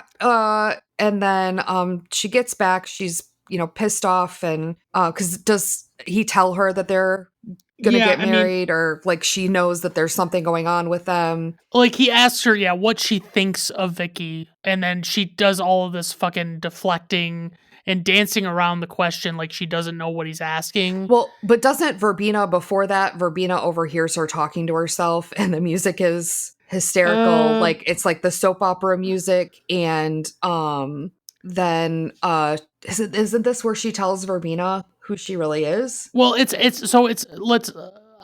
is the chain of events. So they go horseback riding, which by the way, they are full on galloping horseback riding, which is much more challenging for someone who doesn't know how to ride a horse than it is to just walk with a horse. Anyway, they get back to the stables. The dad tries to ask this question about Vicky and what Susan thinks of her. And then Susan rushes back and like doesn't really address the question. And when she goes back inside the house, that's when Verbena picks up that something is off about Susan, you know, like that she knows there's even more weird stuff going on than what she initially had suspected. And so Vicky arrives at the house and Mitch greets her, and Sharon is just sitting there frustrated with herself, and she's kind of talking out loud, thinking thoughts out. And it's like so Verbena comes up to her, and basically Verbena's like, hey, you know, your eating habits and a number of other things like the dog not wanting to be around her are really making this suspicious. And Verbena almost lets slip a comment about her seeming like someone else entirely, but stops herself. And then Sharon finally decides that she has to confide in her what's going on as long as she won't tell Mitch, the dad. And so, you know, Mitch splits off from Vicky, and he's trying to talk to his daughter again and try and finish their conversation from when they were back at the stables. And Mitch asks what Susan thinks of the idea of making Vicky a part of their family. And of course, Sharon turns this into they're going to adopt Vicky and she's going to have a sister because this woman is so young, right? And it's like, Yeah. okay. And then it's like he clarifies that he intends to marry Vicky, and Sharon just flies off the handle and complains about how much of an age difference there is and so on. And Sharon very deliberately flips the fuck out on her dad Yeah. about the whole concept of what he's proposing. And then in his frustration, as Vicky comes back downstairs, Vicky explains that she will talk to her because women understand these things better, right? And so Well, Vicky I goes do love over. the before Vicky comes down and she tells her dad it's absolutely revolting. It's ridiculous. Like, it is. I mean, this is the mildest of age gaps. Like, if she's like, let's say 27 Yep. and Mitch is like 40. Yeah. Well, and even if she's probably supposed to be playing her early 20s, really. Probably. So yeah. it's, more of a 15 to 20 year age gap, but yeah. And I mean, the gist of the discussion when Vicky does talk to Sharon alone is that basically Vicky's trying to extend an olive branch and say that she understands why this girl would not welcome an intrusion into her life, and she's grown to so used to how her life has been thus far, and all of a sudden this is happening. But essentially Sharon just blatantly insinuates that Vicky is only after her father for his money, and then Vicky doubles down and warns her about playing a big girl's game and asserts that she will marry Mitch and that Sharon will just have to get used to it. And in a panic, Sharon just like fucking knows, like, okay, this isn't some mild thing that is getting more serious than what I realized when I talked to Susan last. This is like a huge deal. And so she confusingly sends this Western Union telegram to Susan in Boston, and it is the dumbest message she could have chosen. And it's not really clear. I believe it doesn't. It just say Alexander Graham 3 a.m. Boston. and that's all it says. And Or it's California. right.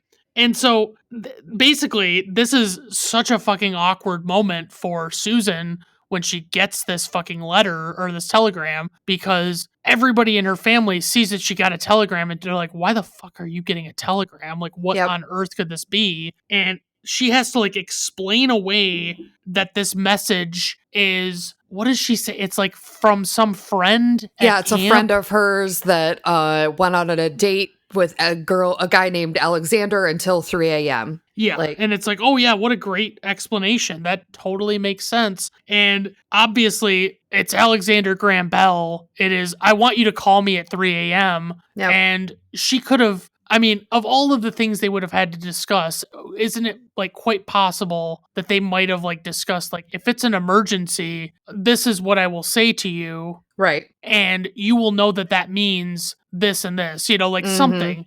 But they didn't clearly think that far ahead. They're also young and they're not. Yep. Yeah. And so, so the phone, the phone call comes at 3 a.m. And so what happens is Susan has to sit right at this phone and wait for it to ring one time and pick it up immediately so it doesn't call too much attention. And the grandfather, Charles, is outside drinking a gross glass of milk, and he is just listening in.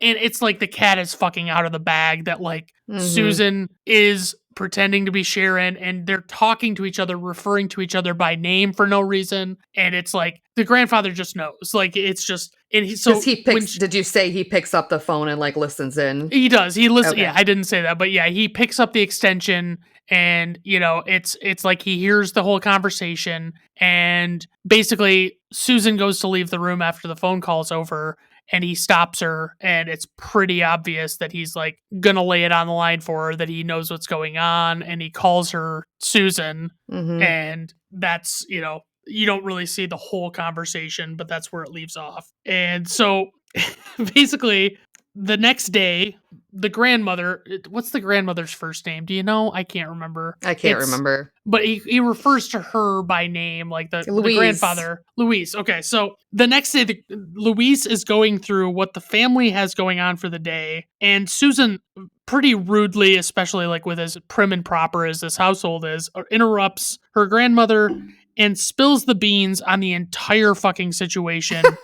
And just tells all of them that she is Susan and that her and her sister met at camp and they swap bodies and so on and so forth. And basically that Sharon is in California with the dad, and Charles convinces Louise to leave the room with him so that Maggie, the mother, and Susan can have a moment together. And of course, this grandmother like does not want any part of, like, she doesn't want to recognize that, hey, this is probably pretty important that I allow this to happen. And this is like, where we find out, like, because he says she hasn't seen her since she was 1 year old. yes, right. So that's kind of how it establishes how long they've been apart. Right. And so basically, he puts his foot down with her and makes her stay out of the room for a while.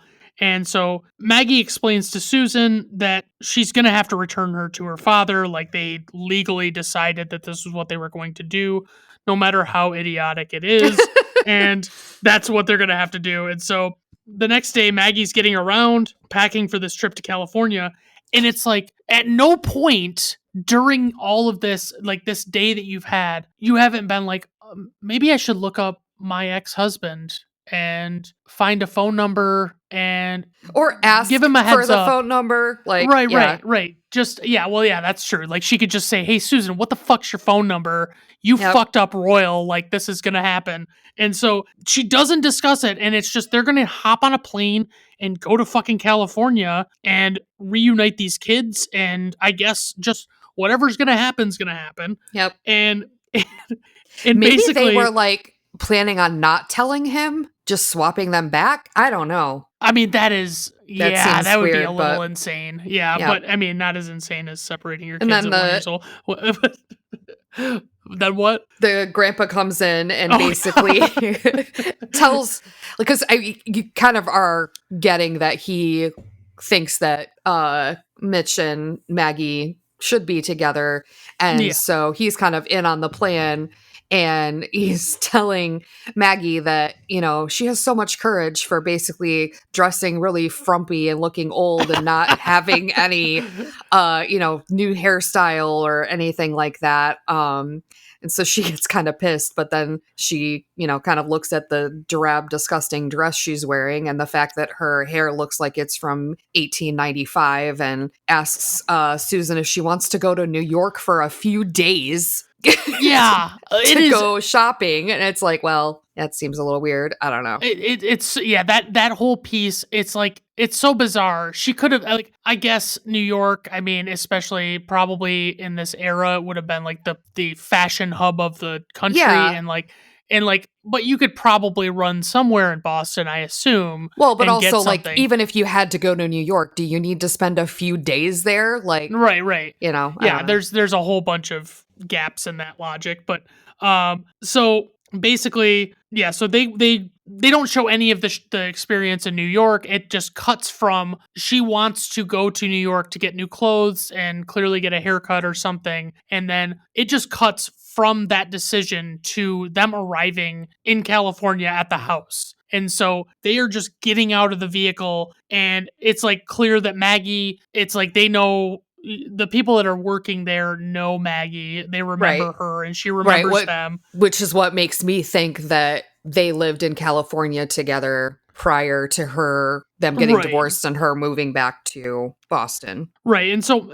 Maggie's got her like next level glow up, which, I mean, she, it's Maureen O'Hara, so she didn't have that far to go with. Right. And so basically, and basically it's like revealed, like, there was apparently no revealing of this to Maggie before this, but the cat is out of the bag also about these pending nuptials, like the Vicky marriage and all that stuff. Like, she didn't know this, and it seems as though she was quite excited about going out there because she was keen to get back together with him or something, like Right. almost like that's how much she was motivated. And then the wind comes completely out of her sails when she hears that he's engaged or whatever. And it's like I said, not clear how long this fucking summer camp was, but this engagement is so rapid. It is insane. And so basically Mitch confronts Sharon, who he thinks is Susan still, over her behavior for the last couple of days,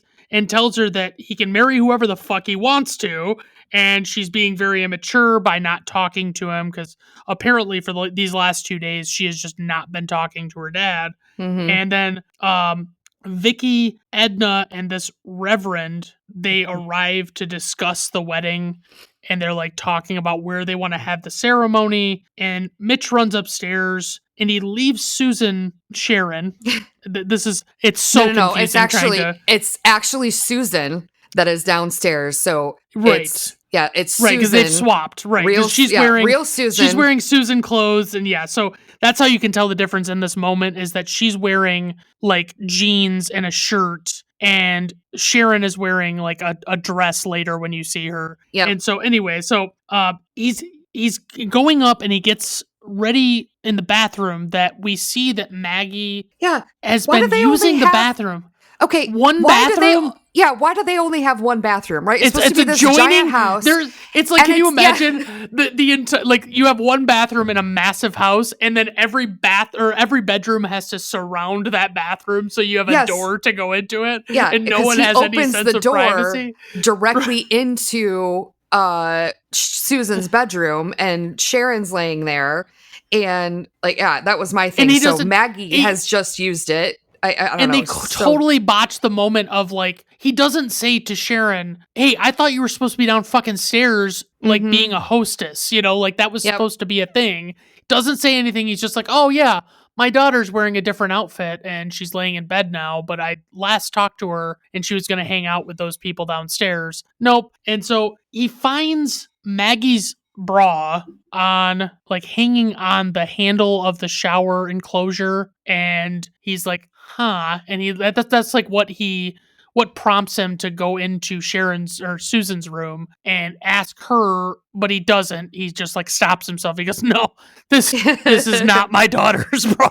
Like, I fucking know it's not. And so it's like, you know that Maggie was just in there, and that's why, but he doesn't understand that that's why, because obviously he doesn't know that yet. And so Susan comes upstairs and asks Sharon and Maggie if they want to see Vicky, and Sharon declines because she's like, no, I'm fucking over that bitch. I don't want anything to do with her. And Maggie's like, oh, I want to see her. Like, I want to see what this chick looks like. And Maggie's still in her bathrobe from getting out of the shower. She hasn't gotten dressed yet. Yeah, there's no urgency for her to like throw something on, and she's going to go downstairs and potentially be noticed by somebody that she's still in this bathrobe. And so Mitch comes back down, and they're like, I guess real Susan and Maggie are like kind of hanging out outside, watching everything that's going on as like Mitch is coming back down and getting them drinks and things like that.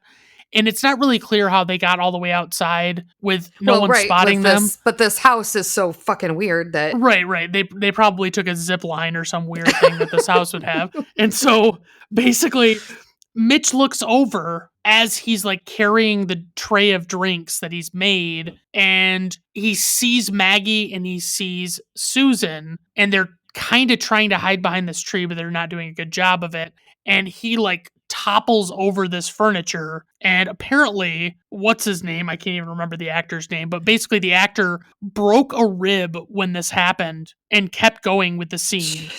Yeah. And I'm like, Brian Keith, is that the name I'm thinking of? That is, something. Yes. Something. Okay, so he's so distracted by Maggie and Susan that he trips over some furniture, drops all the drinks, and then they all come to comfort him. And then he goes outside and he's on the dock and he again sees them. And I'm like, okay, like this time he sees them, he freaks out and he falls into the water. And I'm like, all right, dude, like you lost the excitement. Like you knew that they were there. Like shouldn't be as like shocking and distracting for you to see them again that you're going to fall into the water. The But way that okay. I took it though was like he saw them and he like wasn't sure who it was. I mean, he knew Oh, obviously I Susan, but thought he's more like maybe it could looking have at been it like imagining. right, or he thought that like, and then when he's out by the lake, he's like trying to back up to get a better view, Right, I get it, and yeah. then he falls in. Right. And so I always have the closed captioning on when I Yep. watch movies for this. And some of the things I can't remember exactly, but there were some wild fucking things that were clearly unscripted that they were saying. Like Vicky, when he falls into the water, is like going on and on about how they're supposed to get married and how he can't be doing this. And I'm like, what are you talking about? Like he Oh, I can't. missed that. And Yeah, so it was really weird. And so when Mitch falls into the water, of course he's got to go back inside to change his clothes. When he goes inside to change, he runs into Maggie and she's just like, "Hi Mitch. Hi." Like, "How's it going?" hi, And yeah. I'm still in your bathrobe, like I'm just chilling.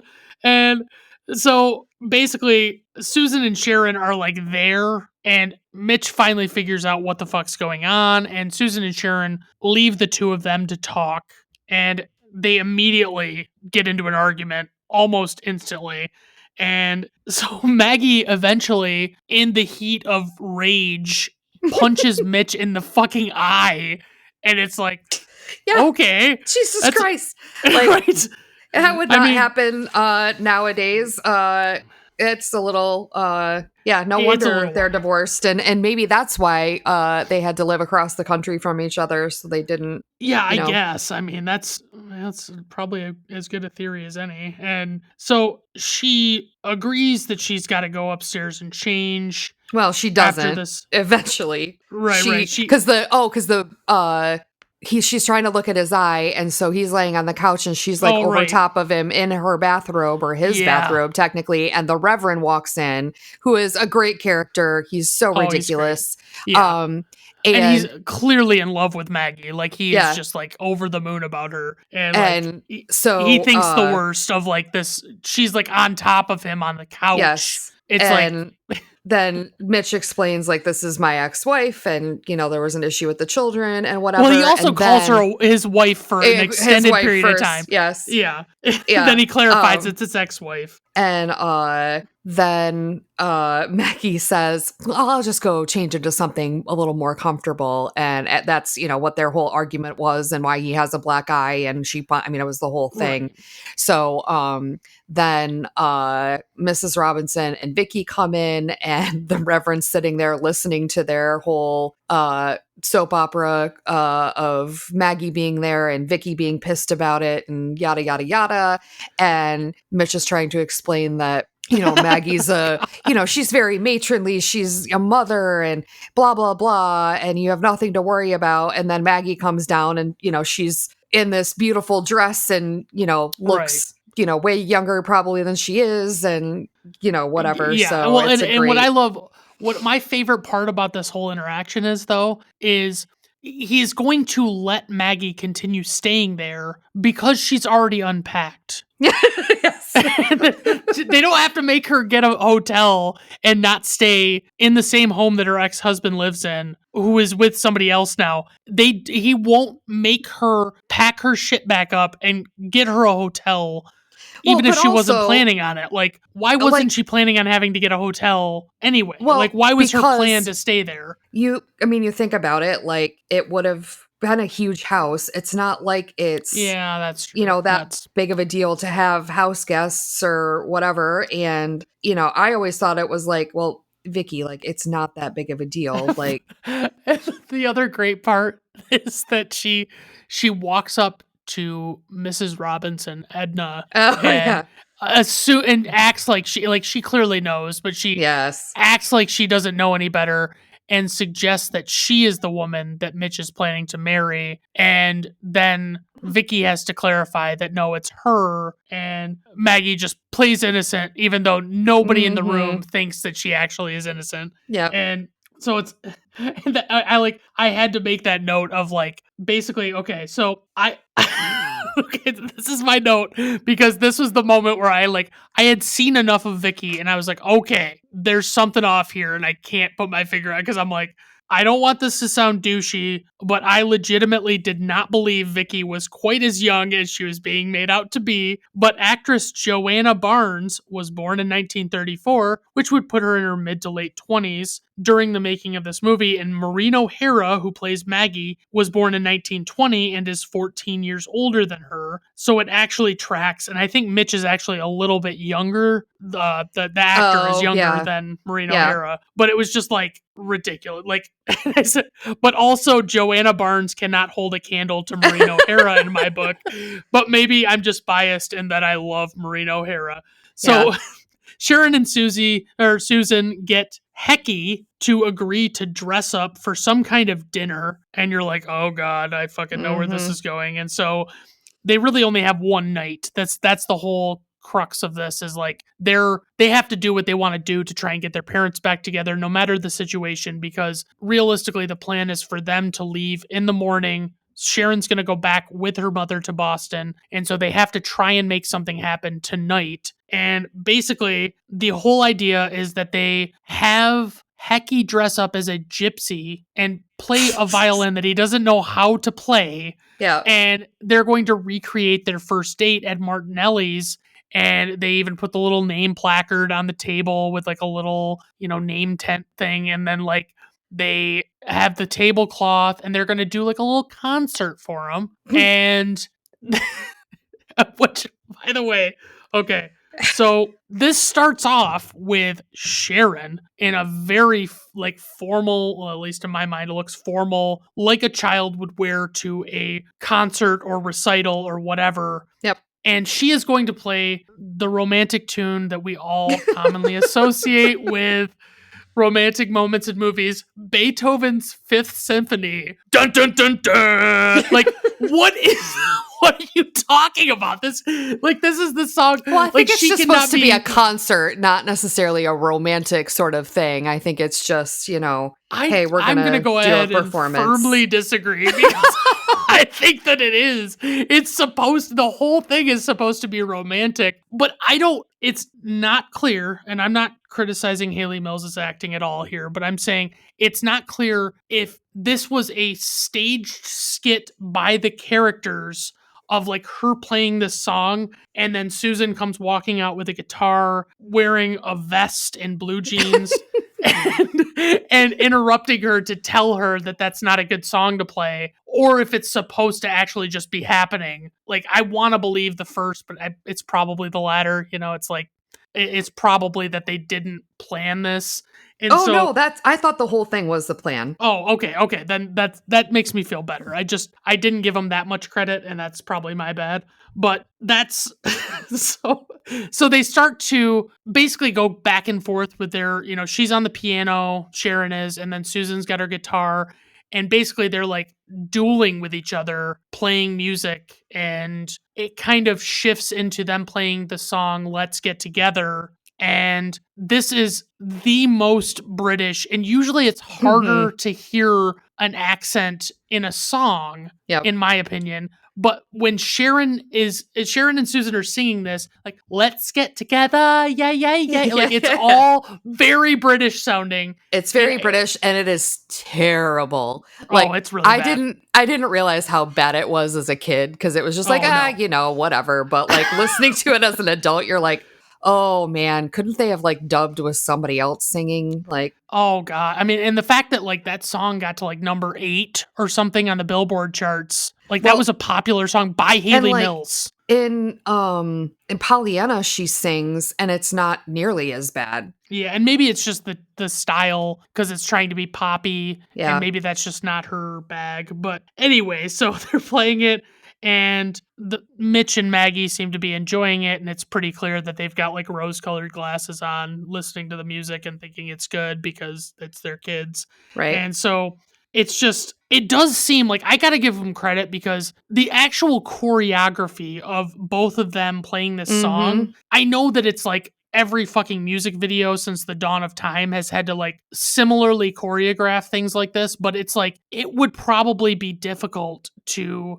do this and make it look right to where it seemed like they were on stage together and they Right. were two separate characters. Like I do want to applaud them just a tad for that because it does not look bad. And so they basically finish this song, tell their parents to just enjoy themselves, and Maggie points out to Mitch, because he hasn't picked up on any of this because he's a guy and that's not how guys are, is that this whole thing has been a recreation of their first date. And he is, they both just remark about how cute it was that their kids did this to try and get them back together. And basically, they talk about like how it would have to be going forward, because now that these two girls know each other and they've met and all this stuff, they couldn't possibly just separate them again. And so the talk is like now, it's going to be the 6-month split. What is that? That is insane. Like, I don't know what would the 6 months be? Right, Like, I don't understand any of it, because it's like, don't they have school? Like,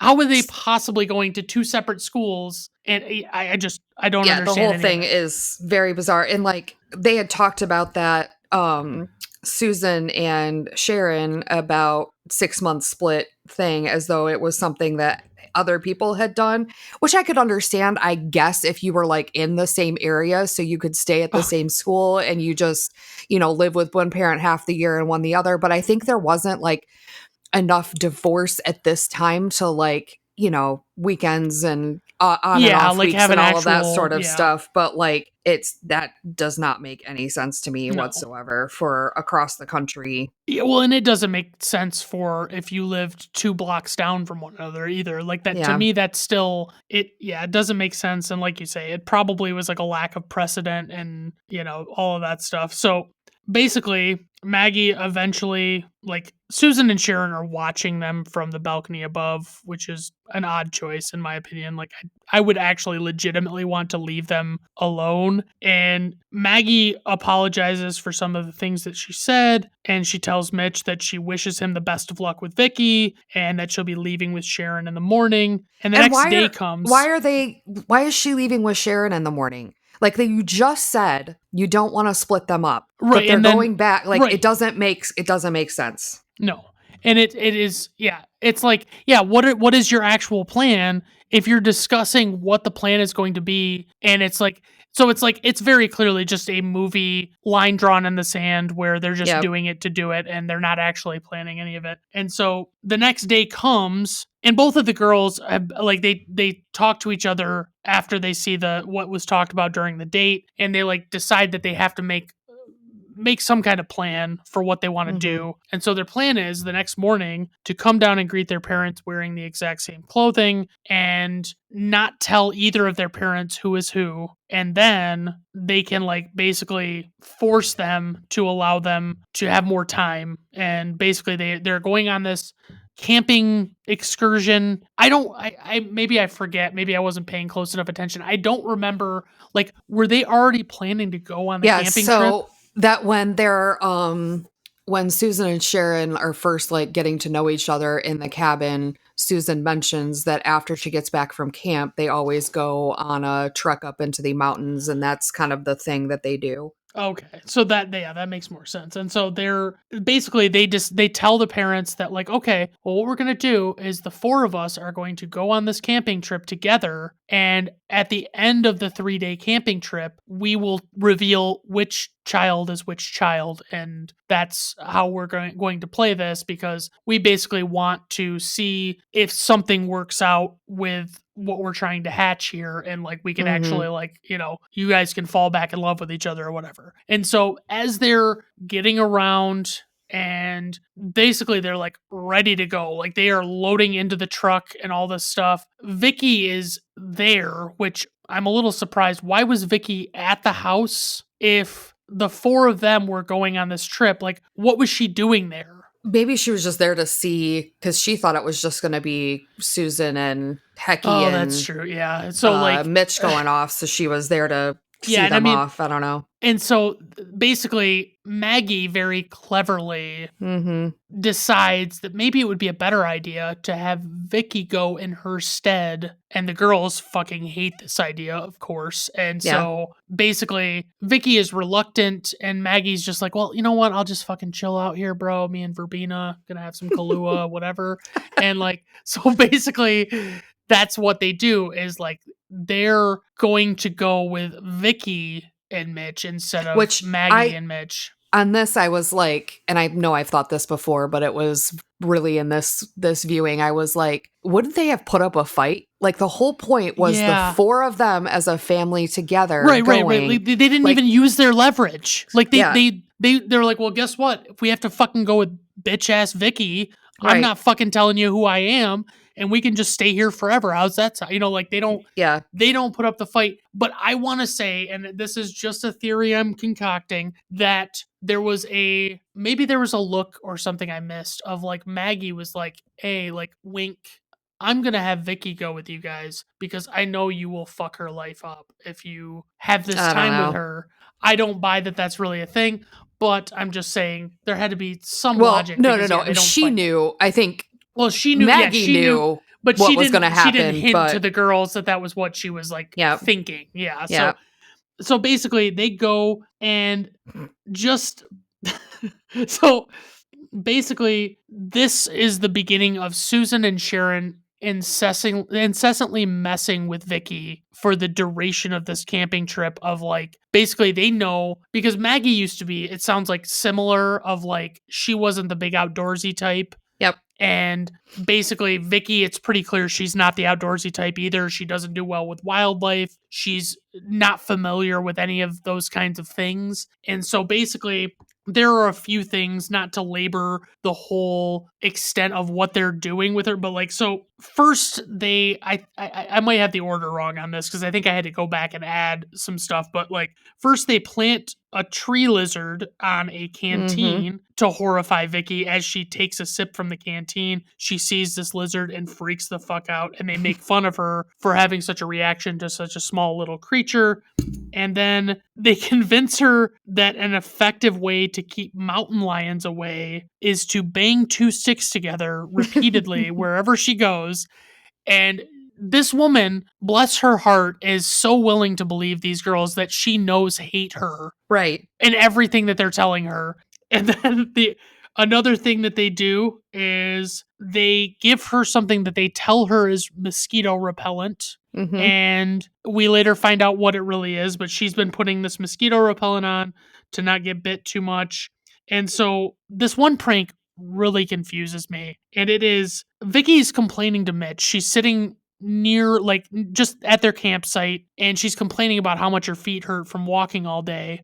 And Mitch just says, oh, why don't you go down to the fucking lake and walk in the water and it'll cool your feet off and it'll feel good. And she's like, oh yeah, you know what? That's a fucking good idea. And so she goes down to the lake and she sees Susan and Sharon playing around in their 1960s swimming suits with their fucking shower caps on or whatever you want to call them. Swimming caps, Swim caps. So for some reason, this entire scheme does not make sense, but okay. So what they do is one girl or the other stands on the other one's shoulders and is out pretty far into the lake and is trying to convince Vicky that the water is much more shallow than it seems. But in reality, it's obviously very deep because she's standing on her sister's shoulders. And for some reason, Vicky's like, oh yeah, I only came here to get my feet wet. I definitely want to buy into walking and being closer to these girls that, like I say, she knows hates her guts.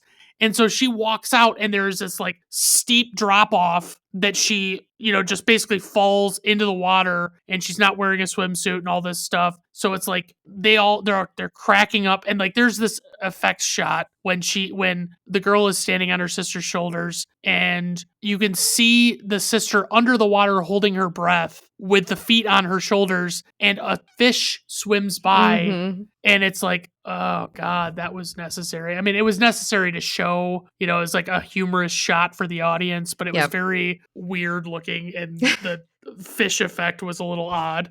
But it's like, why, if Vicky was just trying to soak her feet, was she at all interested in going farther into the lake than she had to go?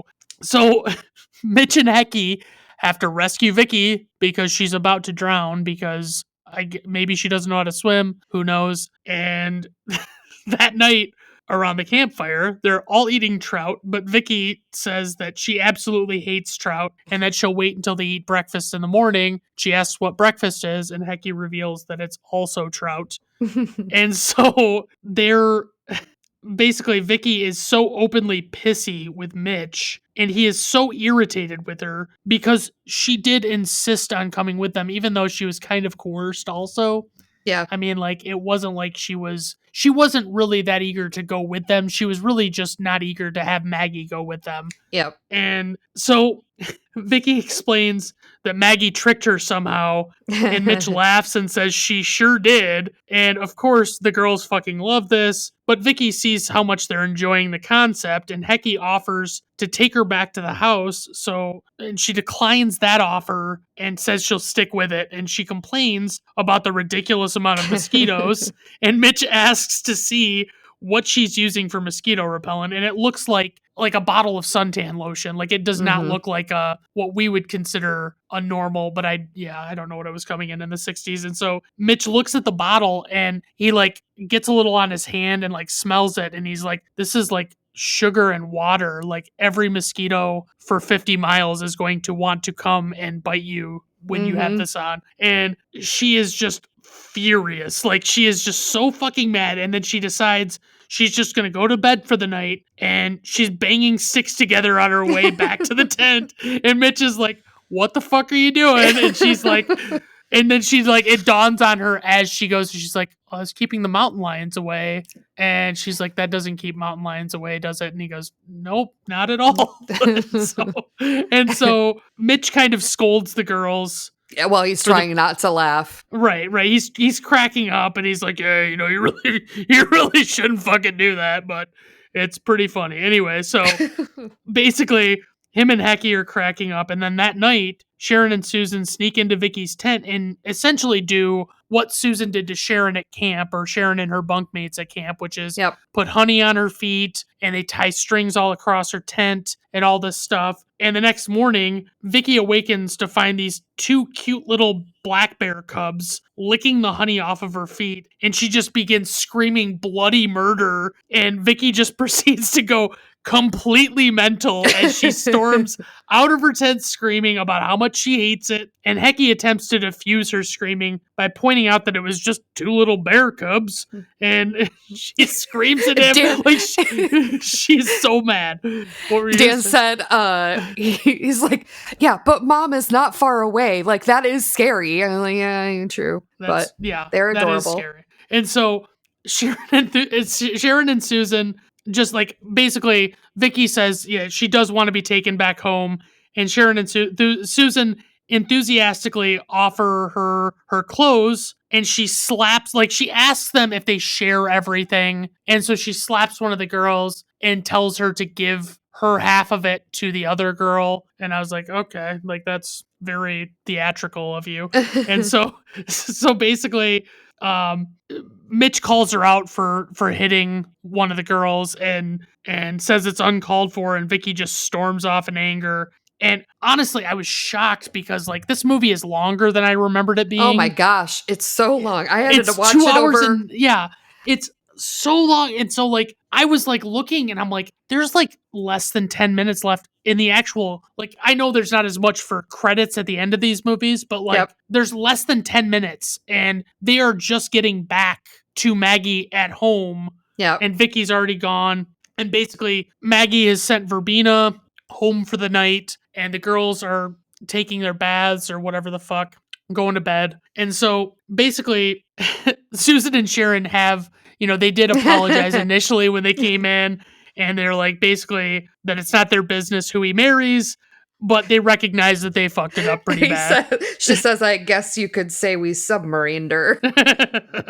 And so great. Mitch has this like very visceral reaction to this, like the whole thing. And so he comes back downstairs like he goes upstairs because he realizes, like, hey, no one else is here, but the girls are, they're going upstairs. And so he rushes upstairs. He's going to get ready. He's going to shave. He's going to put on something nice. And he gets his clothes on and he walks by the daughter's bedroom door and they whistle at him or whatever and mention how nice he looks. Mhm. And he closes the door and goes down. And he proceeds to have a very lengthy conversation with Maggie, and he just mentions that he misses her, and it's all really sappy but very flirty type stuff that you wouldn't just say to somebody. And eventually they seem to agree that maybe their differences are what makes things interesting, like the arguments they get into and things like that, and it's just kind of keeping them lively and leaving it more exciting. So basically they're they kind of agree that if they don't get back together, they're going to wind up a couple of lonely old souls or something. I don't know. I mean, at this point, there's not any time for it to be leading anywhere else or to have any Right. more hangups.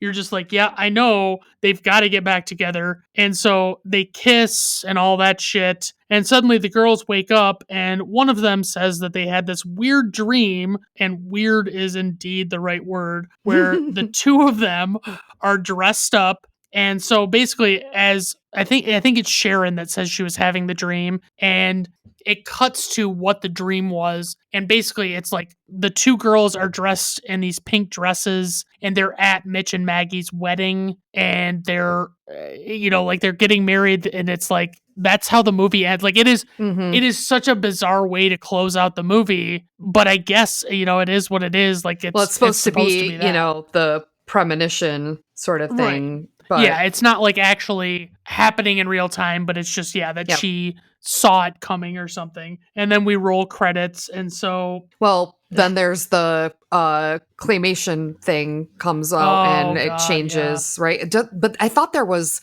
I'm misremembering. Sorry. Go ahead. No, it's all right. So, okay. So trivia for this movie. So some of these things will be things I've already mentioned, things Michelle has already mentioned, but the film's working titles included His and Hers, as well as Petticoats and Blue Jeans. And I do like the title Parent Trap way better just because it is a more alluring title. I mean, Petticoats and Blue Jeans could be about fucking anything, and same with His and Hers. So I do like the idea. Maureen O'Hara had to fight to get her usual salary of $75,000 for this movie after Disney only offered her roughly a third of that. Part of her contract included giving her top billing on the film, but Disney opted to give Hayley Mills top billing instead, and this is cited as one of the reasons that O'Hara refused to work with Disney after this movie. I don't know how much truth there is to that, but it's one of those things. And so the screenplay originally called for only a few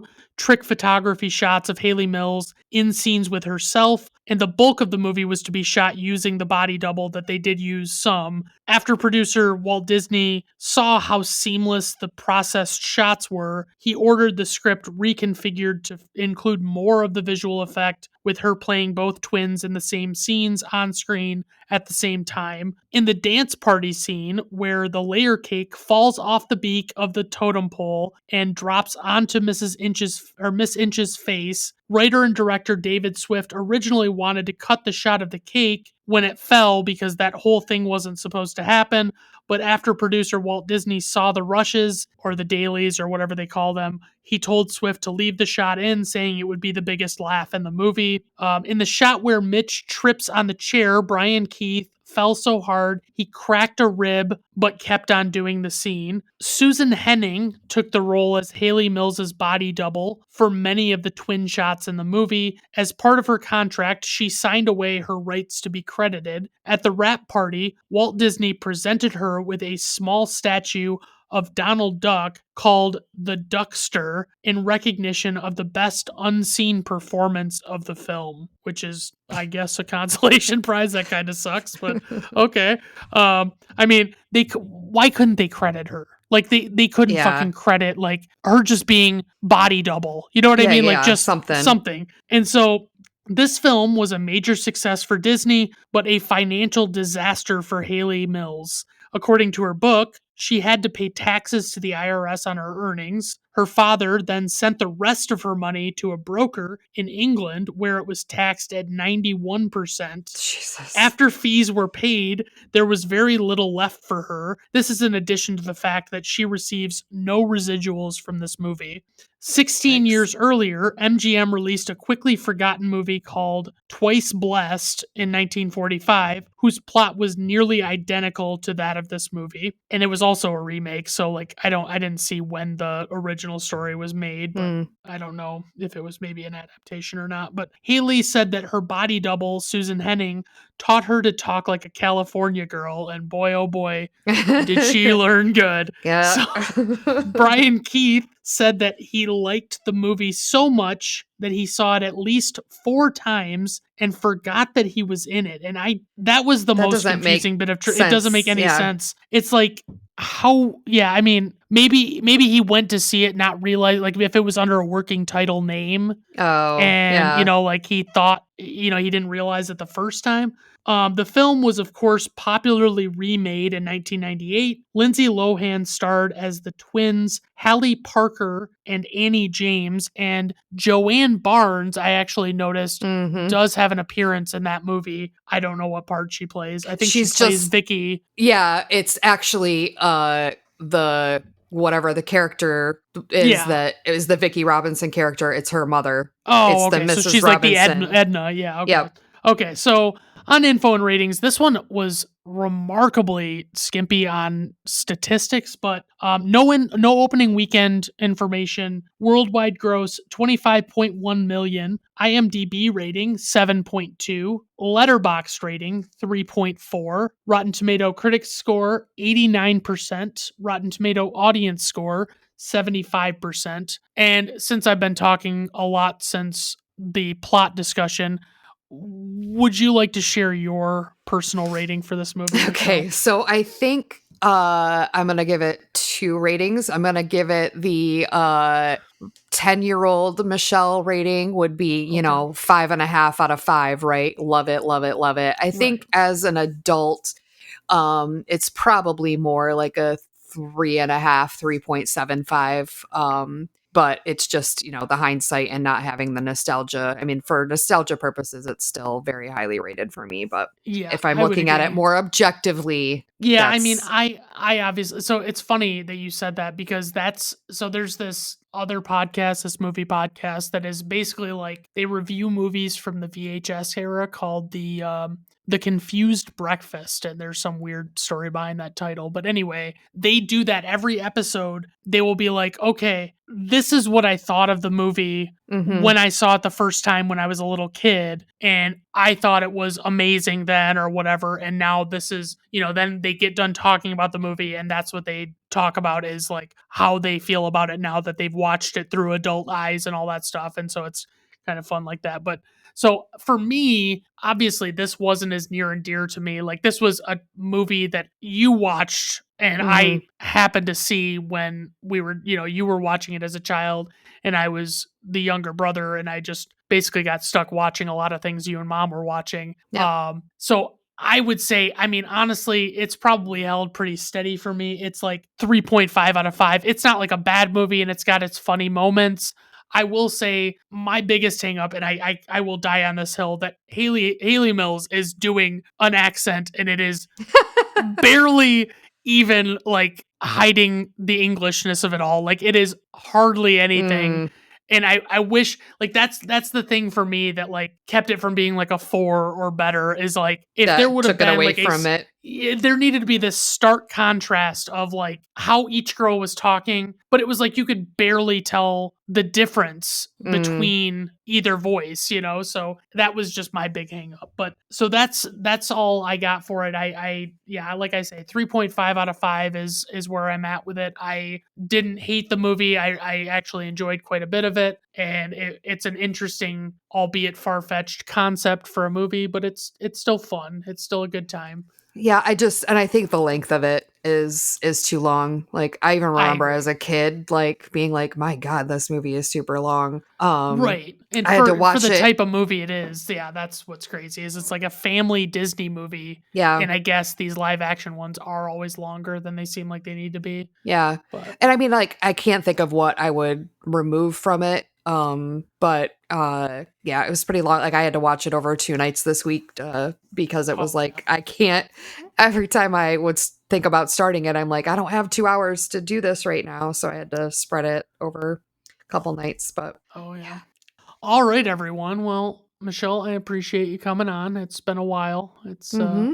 It's always fun. I always like to choose these. So there were a few movies thrown around as ideas for what we would cover. But this one I think was the best for the most discussion. I think like there are other childhood movies that I'm sure we'll cover eventually, but I felt like Yep. for the moment this one was the best option for just the sheer ridiculously of the premise and Mm-hmm. just how much came with it. So yeah, I really appreciate you coming on. Yes. Thanks for having me. Absolutely. All right, everyone. Well, I don't know what this is going to equate to in episode length once I edit, but 2 hours and 25 minutes is quite a lot of recording time. Well, So that's what I was thinking. Like it's been a very long movie, but we had to yeah, and I talk mean, about. of That's course, part of why it gets longer. But well, and it's like, Dan and I talk about it like every time we do recordings, and usually we're doing like multiple movies or something, and it's like mm-hmm. we take three, like Dan always says he sets aside like 3+ hours to Mm-hmm. allow just in case because he knows how much of that's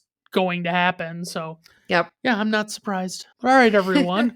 I guess that's all we got for today. Have a good rest of your day. Bye now. I'm here to welcome you to Brandon at Random Review. A method when I choose. It's Brandon at Random Reviews. What you hoped you would see is half blind with hats tied, with all the dates of release for Footloose, The Dark Knight, a Kurt Russell brain freeze, Rear Windows and Gaslights. I'm Billy and your Meg, Sharon Stone, the leg spread. The part starts with the eggs, you won't stop till you're dead. I'm here to welcome you to Brandon at Random Reviews. No method when I choose. It's Brandon at Random Reviews.